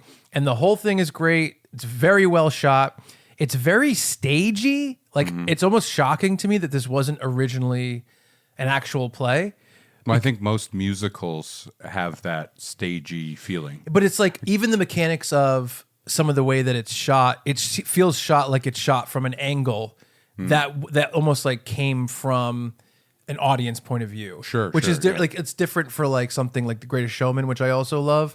That is shot closer to like it's a movie and they're walking through town, which is kind of like Les Mis, the newer one. Yeah, yeah. But this is like they created a lot of stuff that's being looked at almost like a TV set, like Friends. Well, I think a lot of that it may be stylized, but I do wonder if like the Apple TV Plus budget of it kind of says like, well, we have these sets this way for musical numbers, Or we're not going to take an extra like how many hours a day in the shoot schedule to reset for more standard film kind of shooting. You know, they shot it around show. they shot it around Rhode Island, Massachusetts too. Oh, fun. Which is really cool. Yeah, yeah. But we loved it. And like during it, I kept kind of being like, there's no way they're going to pay this off that well. There's no way they're going to pay this off. Killer ending. Paid off, yeah. Like killer ending. So a lot of people I think don't really have Apple TV. I think it's not a super popular streaming service. True, yeah. I would say sign up for the trial, sign up for a month, whatever you have to do. It's worth it for Ted Lasso, which was a needed thing in the pandemic. Right. It really did help. I'm one of those basic bees where I'm like, no, Ted Lasso for sure. And the Beastie Boys documentary from Spike Jonze was on Apple TV as well. And Mythic Quest. Yeah, I heard Mythic Quest is awesome. Mythic Quest, surprisingly, I really like it. It's great. I'm not. Yeah, Rob McElhenney or McElhenney or whatever. Yeah. It's a solid show. I'll also say Severance. I heard Severance. Forgot is great. Severance. I am amazing. I am 8 episodes into the 9-episode first season. Yeah. And I am champing at the bit to go home and see the rest of it. So either you have a subscription to it, or you have maybe a friend. I was going to say, if Let's you want to say, like, email funbearablepod@gmail.com, you can get Brad's login. Yeah. And then you can all sign up for it. Brad doesn't have a login. Brad has a friend that What have I puts been- something on a What have I thumb been drive. logging in with? What I meant was Brad will give you a login. I will give you a log. Kenny logins. Or as we need to be clear on this because when you wrote this email to us, you wrote it as like, I want to give them a login with an apostrophe at the end. Yeah. Like it's clearly like a There logging. was a GIF that he made of like, Yeah. and And he's like, that's me What holding am I doing in that? the saw, the two-man saw. How did he put music in that? He had How did he both- put it down? He had both hands like this. That's because it has two handles, and the other guy on the other end has two handles. All right, I don't know enough about Anyway. login culture. Anyway, And that's your fucking problem. Yeah. I will say this. If you're looking for new Christmas stuff, Spirited to me is a killer, different project. That's what I would say. There you go. And we Yeah. watched it. We were like, this will probably be fun and cute. But it was like, this is incredible. And also a forewarning, it's a musical and hits all of the musical things. So if you know yourself to be that, know that going in. Or- give it a chance. Yeah. But when you feel it, you don't have to finish it. And That's also, how I and feel. also, and also, like, let's say, like Brad, adding onions and peppers to his fajita slowly, you just want to appreciate life more and appreciate the wealth of everything that people can create and the good in the world. Maybe you try to purposely like musicals. Oh my God, my eyes almost went after into my head. You know what I mean? You could try to just appreciate this art that so many people do love, and it's obviously a important thing for the history of the world. And one day we will work on Chuck just accepting someone not liking something. Never, bitch. I'll kill you. We did an episode of the podcast called the Philosophy of Liking Everything. Yeah, I'm not surprised. Speaking of holiday things that people won't like, Yeah. we were all tasked to come up with our ideas for our own Christmas specials. And doesn't it feel like we've had a whole episode already? It really does. It's exhausting. So- just getting lectured for not finishing that movie. Oh my God, my 2-sentence lecture. Oh, jam. Yeah. Anyway, so Jam. That jam is a swear word in the Roar household. Brad would leave if I said jam. I'll go. What about preserves? How do you feel about preserves? If the flavor is water, he's okay with it. Water preserves. What is that? I think it's a jellyfish. I don't know. So we did have one final thing to set up something that's coming up in the future. Yeah. But I wanted to talk to you guys about off the beaten path Christmas stuff that you like. Yeah. And Off the Beaten Path is a gift shop nearby that we go to every Yeah. week. Challenging to get to. Yeah, it is. It is tough to get to. You have to park far away from the place. You got to put on the mud tires. You do have to put on the mud tires. You have to put on the galoshes. There's a rope Right. that you just, it says follow the rope, and you hold the because rope. the brush is so thick. Yeah. You just got to follow the rope. Follow the rope. Thick brush. Thick brush. That would be would that be cool? Can I say this? If we ever do open like a haunted corn maze, hold on. If we ever do, Hold on, I got some ideas. from your lips to God's ears, if we ever do. If we had posts, like wooden posts, and they had ropes and you had to follow the rope through the corn, Yeah. that's pretty cool. Yeah. I Doesn't think that kind of defeat the purpose of a maze, though? No, it's so well, yeah, it's not a maze, it's just a corn. It's just a corn. It's like Yeah. you're going through the corn. But somebody's It's a corn like, line. Like 4 people walk through there, and the path is revealed. The path is beaten, if you yeah. will. Well, That is true. That is true. We got to. You know what? More than one rope. We got to drop them off in the wild. Yes. You know what I mean? Really. Oh, wait. I think at the end of this conversation, we're just going to pitch Naked and Afraid. Yeah, I know. Right? Naked and Afraid Christmas edition. Oh, you're at the North so- Pole. It's so They're dead cold. immediately. It's so cold. And I'm so afraid. What's this? A new challenge or something? What is it? Candy canes. It's fine. We'll suck them. We'll sharpen them with our own mouths. I just like to suck And then 'em. we've got a shiv. Yes. Yeah.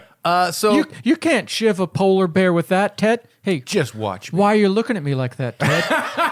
so Ted, put down that candy Ted, cane. why are you hard, Ted? I wish I wasn't naked. Yeah. But so my first thing that I want to bring up, some people will kind of think of this as like basic bitch territory, but Come on, basic B. it's really, really good. Sia. What's put that? It's the basic bee. I wish we had an animator. I really do. Yeah, what's the basic bee? What's that? Oh, he said he still watches Gilmore Girls. And he loves Gilmore it. Gargoyles? What are we going to say? Gilmore Gilmore Gargoyles. Gargoyles, Yeah. Gilmore Now, the Gargoyles. crossover I didn't know Yeah, we needed. the statues that talk so fast. No,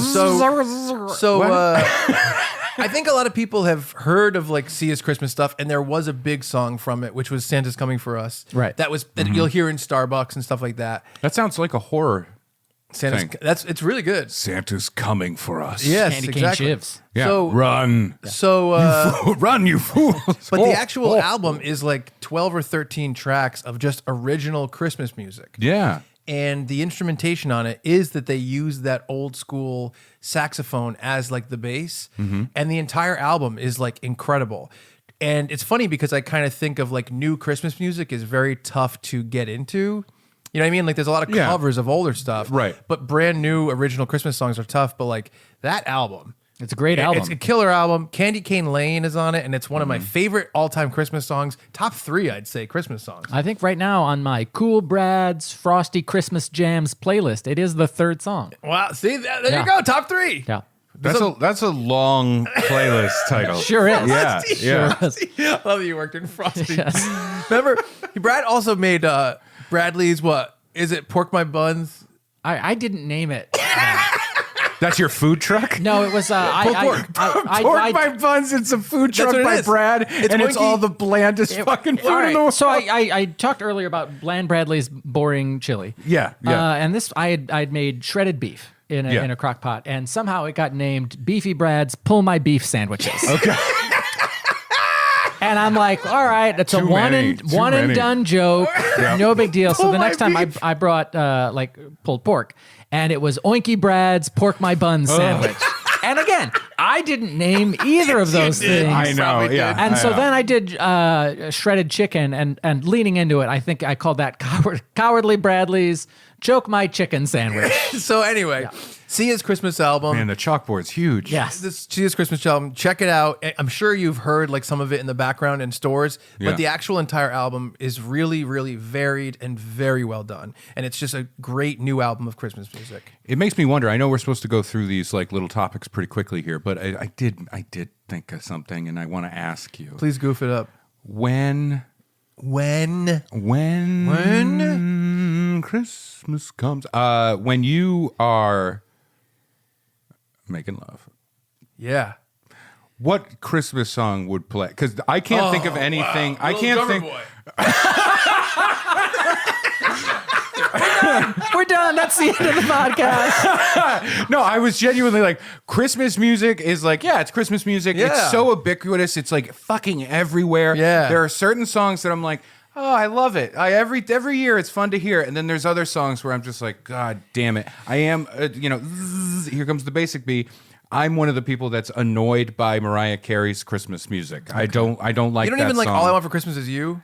That's the one. I don't like it. It's, but you know why? Because it was overplayed. For sure. It was so overplayed. Okay, I can get behind that. I'll give her absolute credit for having a contemporary Christmas song that is like huge. That is Right. part of the canon now. Yes. Of all of these Christmas songs. But there's nothing less sexual. There's nothing less like, let's get it on. I think if I then for me come, they told just me with my style of Music. lovemaking, Ah, okay. Oh. it would be like, you're a mean one, Mr. Grinch.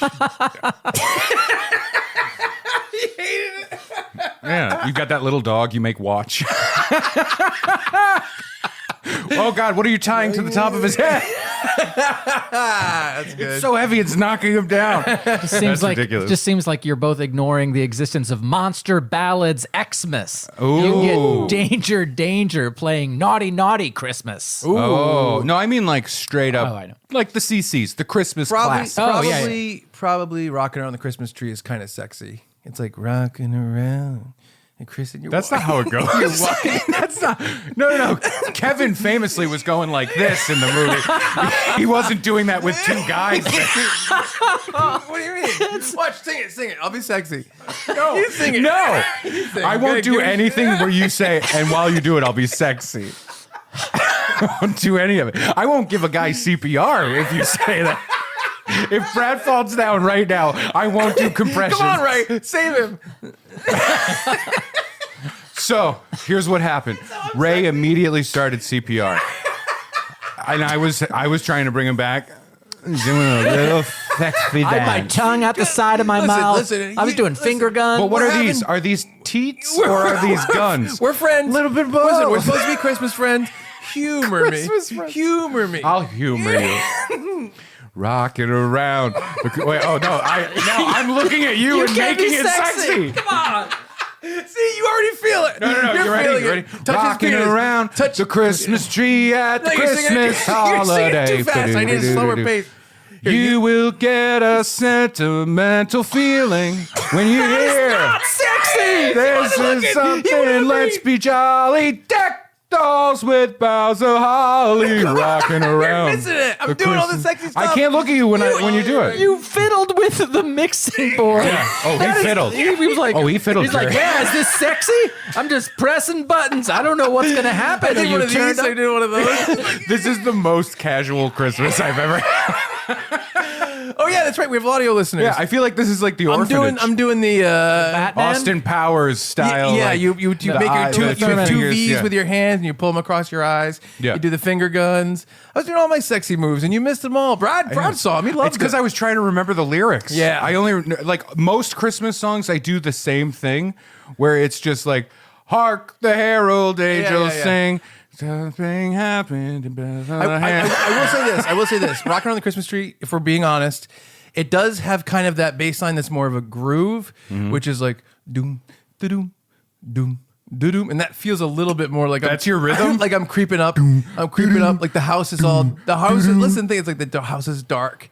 I'm creeping up the stairs. You know what I'm talking about? No, why are you a Because you predator said now? it's gonna be no, it's sexy. It's just your lights No, are down. I'm sexy, Your Honor. I'm sexy. The lights are down. How about- so can I like you throw see this my one out? silhouette coming up the stairs? Silhouette. Now you're just the Grinch. You're just the Grinch, and you have your hands out in claws, and you're like, "Ooh, I'm sexy." I guess the silhouette is the sexiest part of Chuck. You're like, And the audience sees the door opening, but we don't see who comes in. one hand comes out like it's that fucking Nosferatu black and white old film. That's Chuck. Chuck Ferratu comes right through the door. Can we get the cartoons made of Chuck Ferratu, please? Wearing a Christmas wreath. Wear a Christmas wreath of garlic Yeah. to protect your house. You know what? I'm going to say this one. I think this might be the one. If I had to have a Christmas song playing while making love, Yeah. I think maybe Blue Christmas. Because it's like Slow, it's yeah. slow. It's got like a bluesiness to it. Yep. It's like, it's Elvis. You know what I mean? Can I say one Yeah. thing about I hate Blue Christmas? Really? I hate it. I like it because it was like it's a Christmas song, but it fits well with like an acoustic guitar. Yeah. And I played Blue Christmas and it was fun. It's to me, and this is I'm not judging anybody at all, but I'm just saying for me, Well, here he comes Elvis, folks. it just feels like painstakingly slow. Like it's like I'll have a blue Christmas, and I'm just like, oh, No, but you got to think of Elvis doing it though. I can't. And it's not. I'll have a. now it's he not sounds that. handicapped. Yeah, no, it's. I'll have a blue Christmas without you. Right? It's like the only Elvis song where I'm like, fuck yeah, I like this song. I think Yeah. you guys What about are. hound dog, rocking like a hound dog. No. I ain't rocking like no hound dogs. You know what I'm talking about? Can we please have a like one of those late night infomercials where they're selling those like greatest hits albums? yes. But it's Chuck just like trying to remember the titles of those songs. It's got all the hits like come on, I'm rocking like a hound dog. What's that song? Hound Dog's Delight or something? I don't know what it is. The prison cell dance. I hear popping, you don't stop her rocking. It's Elvis just doing all of it.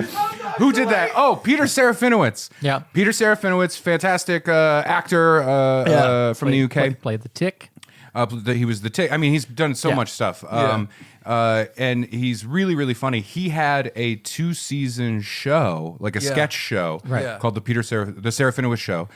So funny. Yeah. I really wish it was available in so many different places. They had a Christmas special episode, which was wonderful. Right. But one of the running gags, and I mean, Serafinowicz can do voices like it's a shock. Yeah. It's an absolute. His Kevin Spacey is amazing. Yeah. I really love it. But one of the sketches they did a couple of times was this. It was basically if Elvis hadn't died. Oh, okay. Oh yeah. So it was current day Elvis. Yeah. And he was doing tracks. Like he was guesting on tracks for like Wu-Tang Clan and stuff like that. So there would be like a fucking like gangster rap song from the 90s. Right. And you'd see the video. And then Sarah Finowitz in a fat suit and everything, dressed as Elvis, old Elvis, comes out. And it's just him like messing with my homies, right? Like doing that stuff. It was so funny. Yeah, it was funny. so funny. But That's I funny. do like that idea. I think you guys have overlooked the most obvious Christmas song? lovemaking song. Please. I saw Mommy kissing Santa Claus. Christmas shoes. That's the worst, dude. That's just as bad as the other one. How about other one? How dare you? Blue Christmas? Yeah. What are you gonna make love to? Baby, please come home. Maybe, but that's like it's got a faster kind of thing going I like on. that's what I was thinking How of. about Like Run Run Rudolph? we're in the Chicago airport. Yeah, all we're doing is talking about Home Alone with our lovers. Lovers?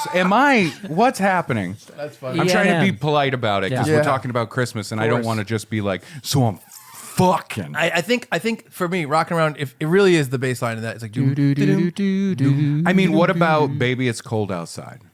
Baby, it's That's Possible. straight up about like, why don't you just stay? Yeah.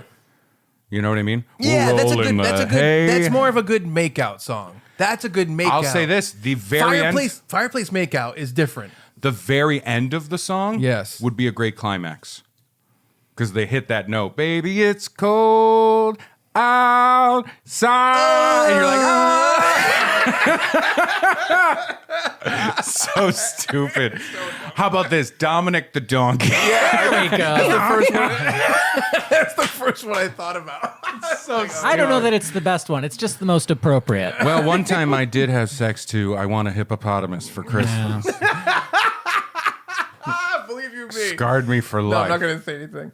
What? Nothing. Oh, how dare you? Not about you. Oh, hey, how dare you?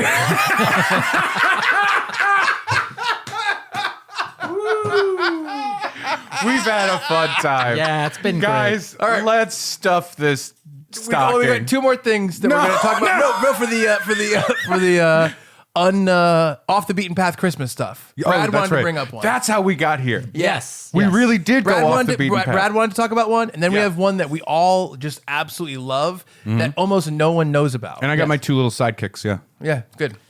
That's us, Now, right? now I've taken some grief in this episode No. for traditional We've had Midwest family celebrations. Is that really typical Midwest stuff? Oh yeah. We love thick water in the Midwest. And We like our sauces translucent out here. the best. Nothing to hide behind. Maybe you East Coast folk like If to you're hide proud behind in the your eyes sauces. of God, your sauces will be translucent. Makes sense. Your sauces should be virtually invisible. He's eating something, laugh- but it looks like there's nothing on the fork. Yeah. Y'all laugh at our gravies, but you loved Crystal Pepsi, didn't you? Yeah. Go ahead, sorry. The best Christmas pageant ever was a book yeah. aimed at What is this? youth and families. And then it was eventually made into a TV movie starring Loretta Swit of MASH fame.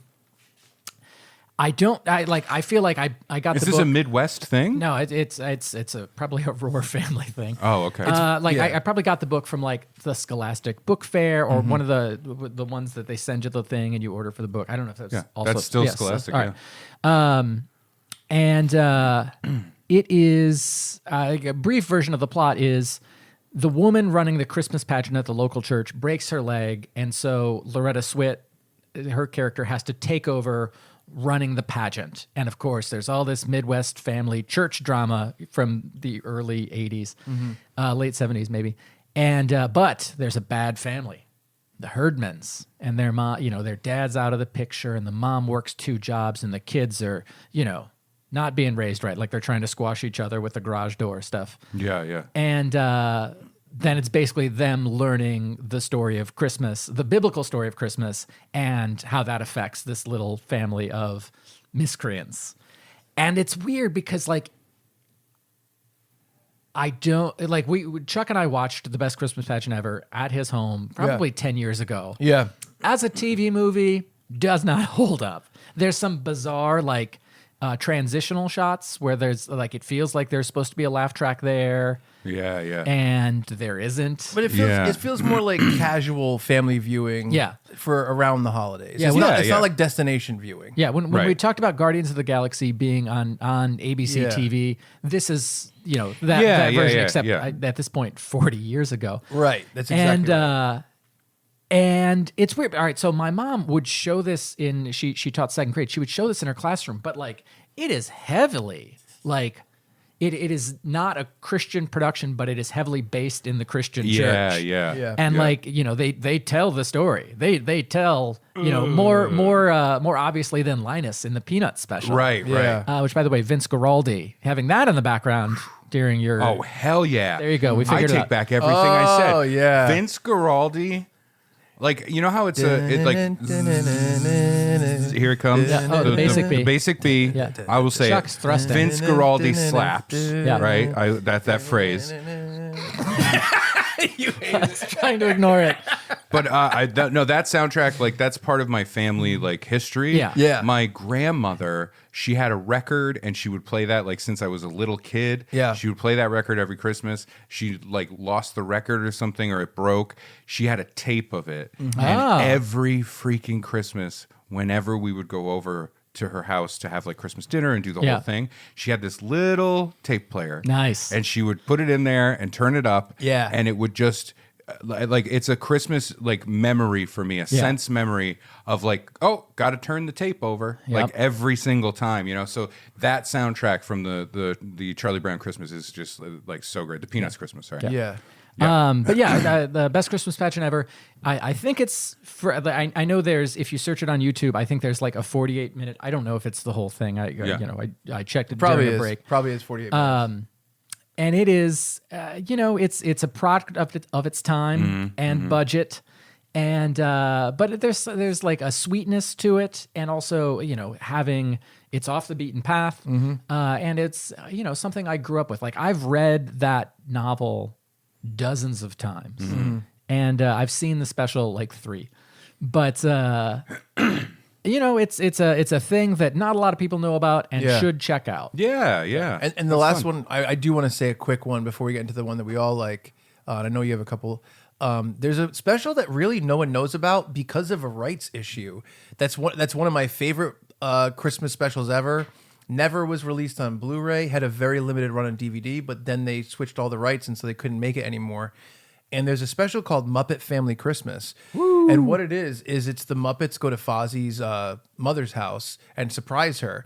And the initial joke is oh man, all the Muppets are here. They're trying to find places to sleep. Yeah. Then they hear carolers, and it's everyone from Sesame Street. Oh, wow. And they come in, and they're all trying to find places to sleep. And everyone is hanging out. They put great. They put on a play. Then Kermit's nephew goes downstairs, and he's like, hey, Kermit, Uncle Kermit, whatever. He's like, you told me if we ever found a Fraggle hole, we could go inside. No. And all the Fraggles are in it, too. And that's what it is. It's all the Jim Henson stuff together. No shit, yeah. But then HBO bought the rights to Sesame Street, and Disney bought the rights to the Muppets. Yeah. So they can't produce it anywhere. So it doesn't exist anywhere. It's not replayed anywhere. Wow. And it's amazing. It's got to be on so YouTube, right? It's on YouTube. Yeah. And it's, there's one I need to watch this. It's so good. And there's 2 new characters in it. One of them is a snowman that's just like Fozzie that he makes and he does all the jokes. And the Swedish chef, there's a turkey that comes in and he's a guy and the Swedish chef wants to kill him. And the turkey's like, oh, you want to get me? How about this? And he opens the kitchen door and Big Bird is in the living room. Oh, that's and so fun. The Swedish chef wants to cook the Big Bird for Christmas. Yeah. But it's awesome. They put on a play. Sam the Eagle is so funny. Yeah. But it's awesome. Wow. It's awesome. I got to check that out for sure. Yeah. Yeah, and the whole conceit is is Miss Piggy going to get there in time to spend Christmas with Kermit? And she does. And the ending is a bunch of Christmas songs. Got to have Christmas ham. They all do it together, all these Christmas songs. And interesting fact, in this, when they go to Fozzie's mother's house, they pull out a projector. They're like, remember this? And they watch old home movies of all the Muppets, and it's all of them as babies. And the success of that scene alone and how much people liked it That's how Muppet Babies happen. is where Muppet Babies came from. Wow, from a thing that they can't even show. Yeah. And it's That's great. killer. It's Yeah. killer. Does Finn like Muppets? Sometimes, like Yeah. he likes some of it, he doesn't like other parts. This of it, you know? one, I would say it moves pretty quick. There's a Yeah. ton of them, and it moves like pretty fast. So I bet it's really good. But like no one Yeah. knows about it because it's just not out there anywhere. That's crazy. It's great. Yeah. It's really great. Yeah. Wow. Yeah. For me, the like off the beaten path things for Christmas that come in. Yeah. I think I have like a new one because it came out last year. And I just re-downloaded it to listen to it again. It's a podcast release. It's like a limited thing from Big Grande, which is like Yes. an improv group. And they're really, really funny. I'm a big fan of the Big Grande stuff. I really like their podcast stuff. And they come out with side stuff that's, you can pay for it and you can listen to it that way. And they have one holidays at the mall.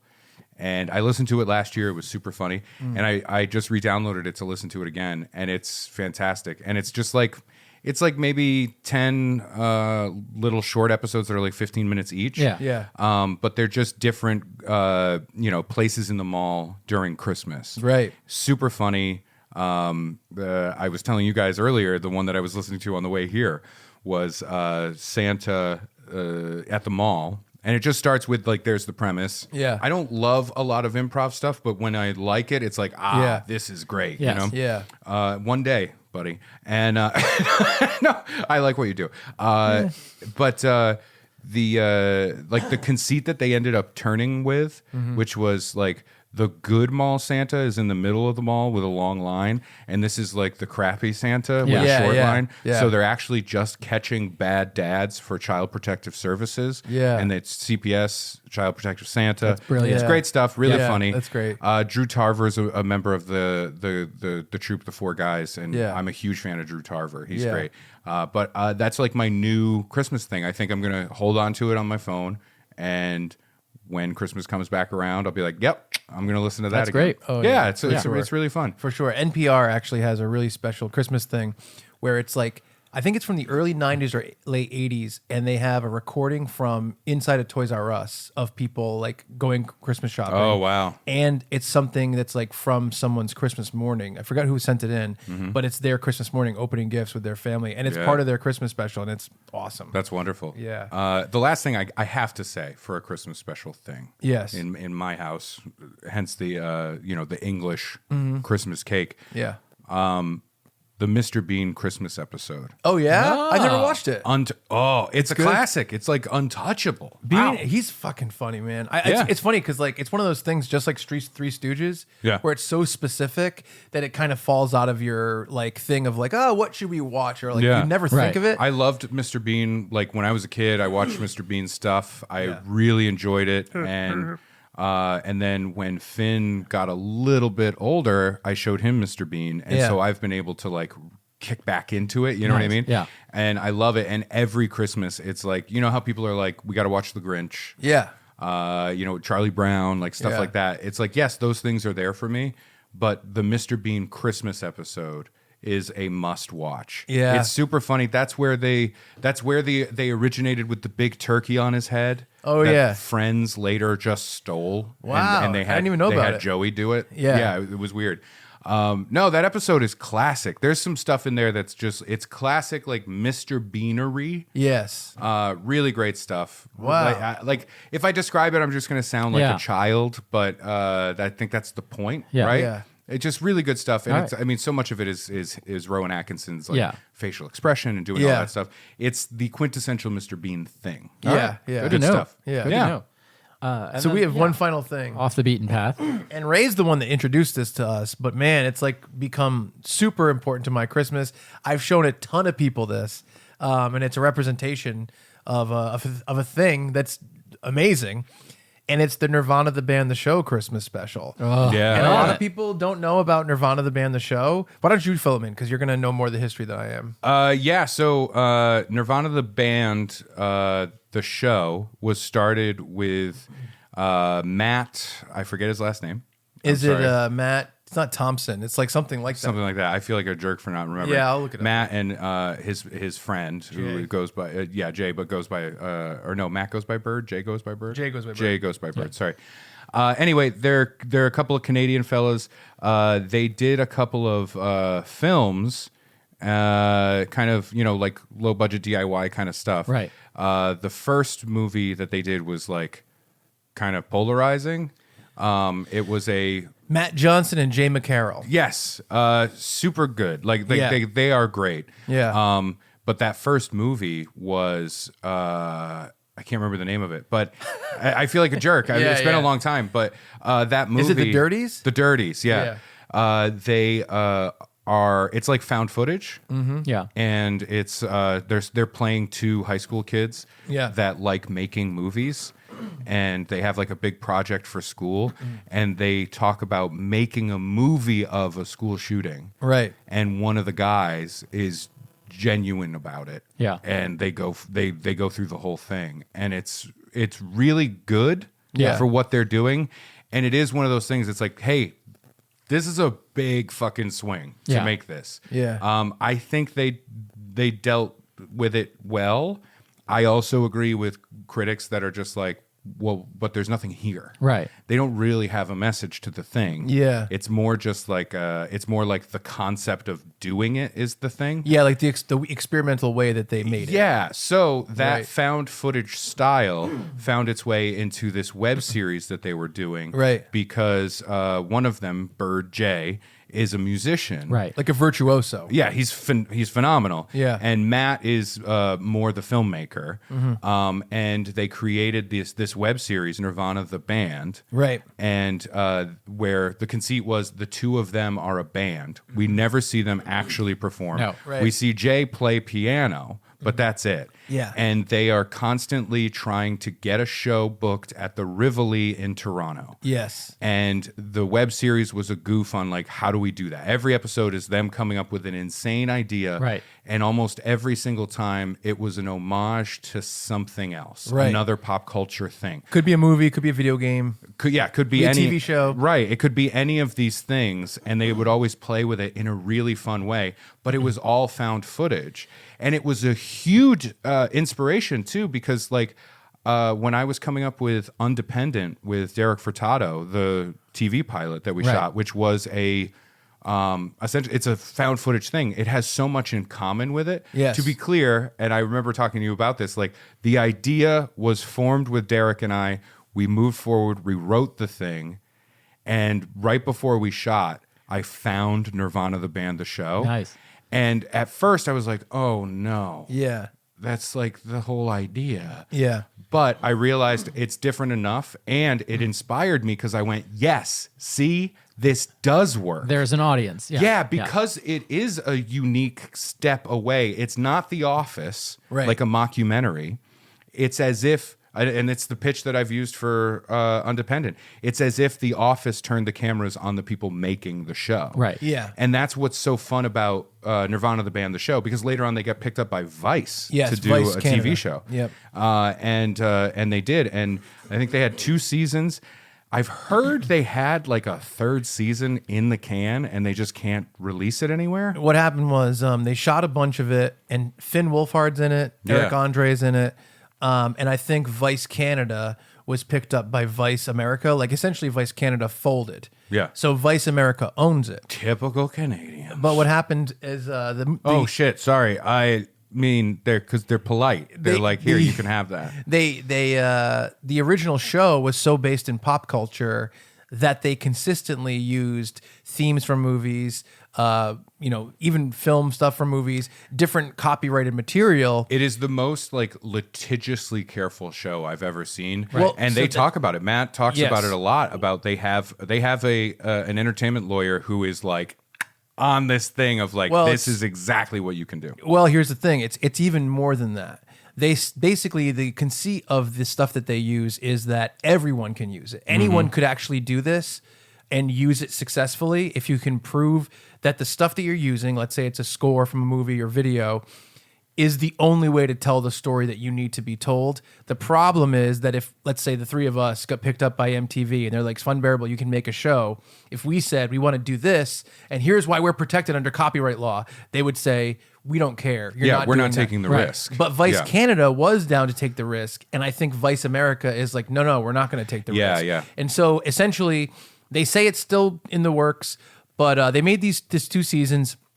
And essentially, Ray said, it's found footage, and I would consider it kind of a combination of documentary stuff, but then also they go into, like, they'll be like in their house talking to each other where everyone is in on it, clearly. Yeah. But then they go out into the world and they actually deal with people, and those people are not in on it, like a Jackass prank, like an ambush comedy prank. Right. But they're not pranking the people. No, they're not pranking the people. They're just using going them out in character Yes. in the storyline. Yes. And hitting a beat for the story with people that don't know that that's happening. Exactly. That's the magic. If they went out there and then proceeded to do like Jackass or Impractical Jokers style like prankery with people, to me, I think that's when I would kind of check out a little bit. Yeah, maybe. The way they do it, where it's just an organic thing. Yes. You still get that fun of the buzz of like, ooh, this is like a moment, and, and they're not entirely in on it. Yes, but it's not a prank. And a great example is actually from their Christmas special. The Christmas special is called The Bean. And the main thing is essentially that they're trying to build a Christmas float for the Christmas parade that will go by the Rivoli, the venue they want to play in front of. And that's the idea. But really the storyline is that they try coffee for the first time. Yeah, they get hooked on coffee immediately. And there is a moment in this that gives a good example of what they're talking about when we say that they go out, but it's not a prank. They're like, what if we had money to throw out on the float? And they say like, oh, it's $10,000. Like, we're going to get that money. They go to a bank.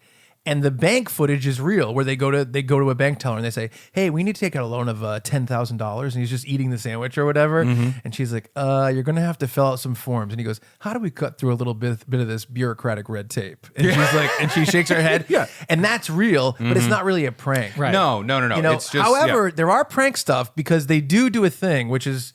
If you first of all watch The Bean, I think it's episode 3 of season 1. It's their Christmas infinitely special. watchable. It's incredible. The scene in the garage when they're working on the thing and like the coffee caffeine Yes. Mania kicks in is so watchable, like just repeatable.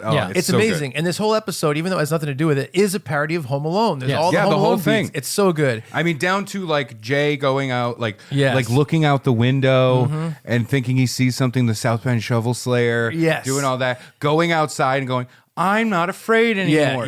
All of those beats are there. It's incredible. I've showed it to so many people. No one has like disliked it. Everyone loves it. Yeah. But a great example. It's a magic little.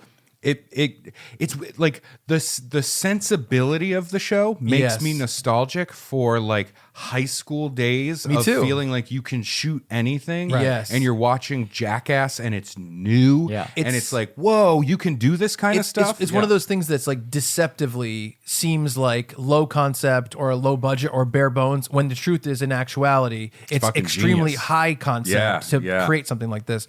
But especially where they talk about how Matt talks about how they essentially structured the show in the edit. Later, they'll shoot a whole bunch of just wild ideas. They'll have the idea for the structure. They'll go in, they improvise the stuff, they riff, they play, and then they go into the edit and look at it. And then there's a second shooting period where they figure out the story in that initial edit and go, okay, what else do we need? What other things do we have to pick up? Yes. That's amazing. Yeah, no, it's incredible. But a good example of like the prank stuff, for one of their episodes, they went into a museum and they had their crew. I don't know if you watched him. Did you watch him tell the story of this? Yes. On Finn Wolfhard's podcast? Not on that podcast, but I heard him talk about this in another thing. Yeah. So basically the whole crew slowly over the course of like a day. Well, hold on, because in the show episode, they are stealing something from the museum. Yeah, I was going to set it up kind of backwards, but Oh, I'm sorry. Yeah. I apologize. No, I was going to bury the lead a little bit. I apologize. So basically, their crew and, I guess them, went in slowly into a museum and they built something piece by piece that seemed like a legitimate, museum exhibit. Yeah. And then they went in and they smashed the glass on it and stole a map from inside it. Now, everything that they put in there was theirs. Oh, that's the episode was they were doing Raiders of the Lost Ark. Yes. Yeah. So then the security guards really flipped out and chased them for a long time. And that was kind of more of a pranky thing, which is rare for them. But that is like almost like the pinnacle of their kind of, prank stuff. It's also so structurally, like, it's so DIY that I can just feel that moment, and it's so beautiful. That's why I feel that nostalgia, because it does feel like these two guys are just figuring this shit out, and the crew it's amazing. of like, we want this scene, we need this scene, where it's almost it has like a special place in my heart, like a Be Kind Rewind. And making the sweeted movies. It's like, we need this scene where we steal something from the museum. We don't want to do that. We're not going to get access to the museum. We don't want to fake a museum look. We know the museum. We want to use this museum. How do we do this and not be huge pieces of shit? Oh, we'll sneak our own thing in to break. Like, that is just so fun. It's and like incredible. The DIY ethic of that is really, really great. As a filmmaker, watching that stuff only makes me want to make stuff. Makes me goof so hard. Oh yeah. But the episode, the Christmas episode. Start there. I've never seen someone not fall in love with the idea of the show, the guys, everything. Watching the episode, and it's so fast-paced funny. There's so many laughs. Can I say this to pitch the whole show, Nirvana, the band, the show? The structure has a lot of similarity in Undependent, the thing that I made with Derek Furtado, the pilot that we shot. Right.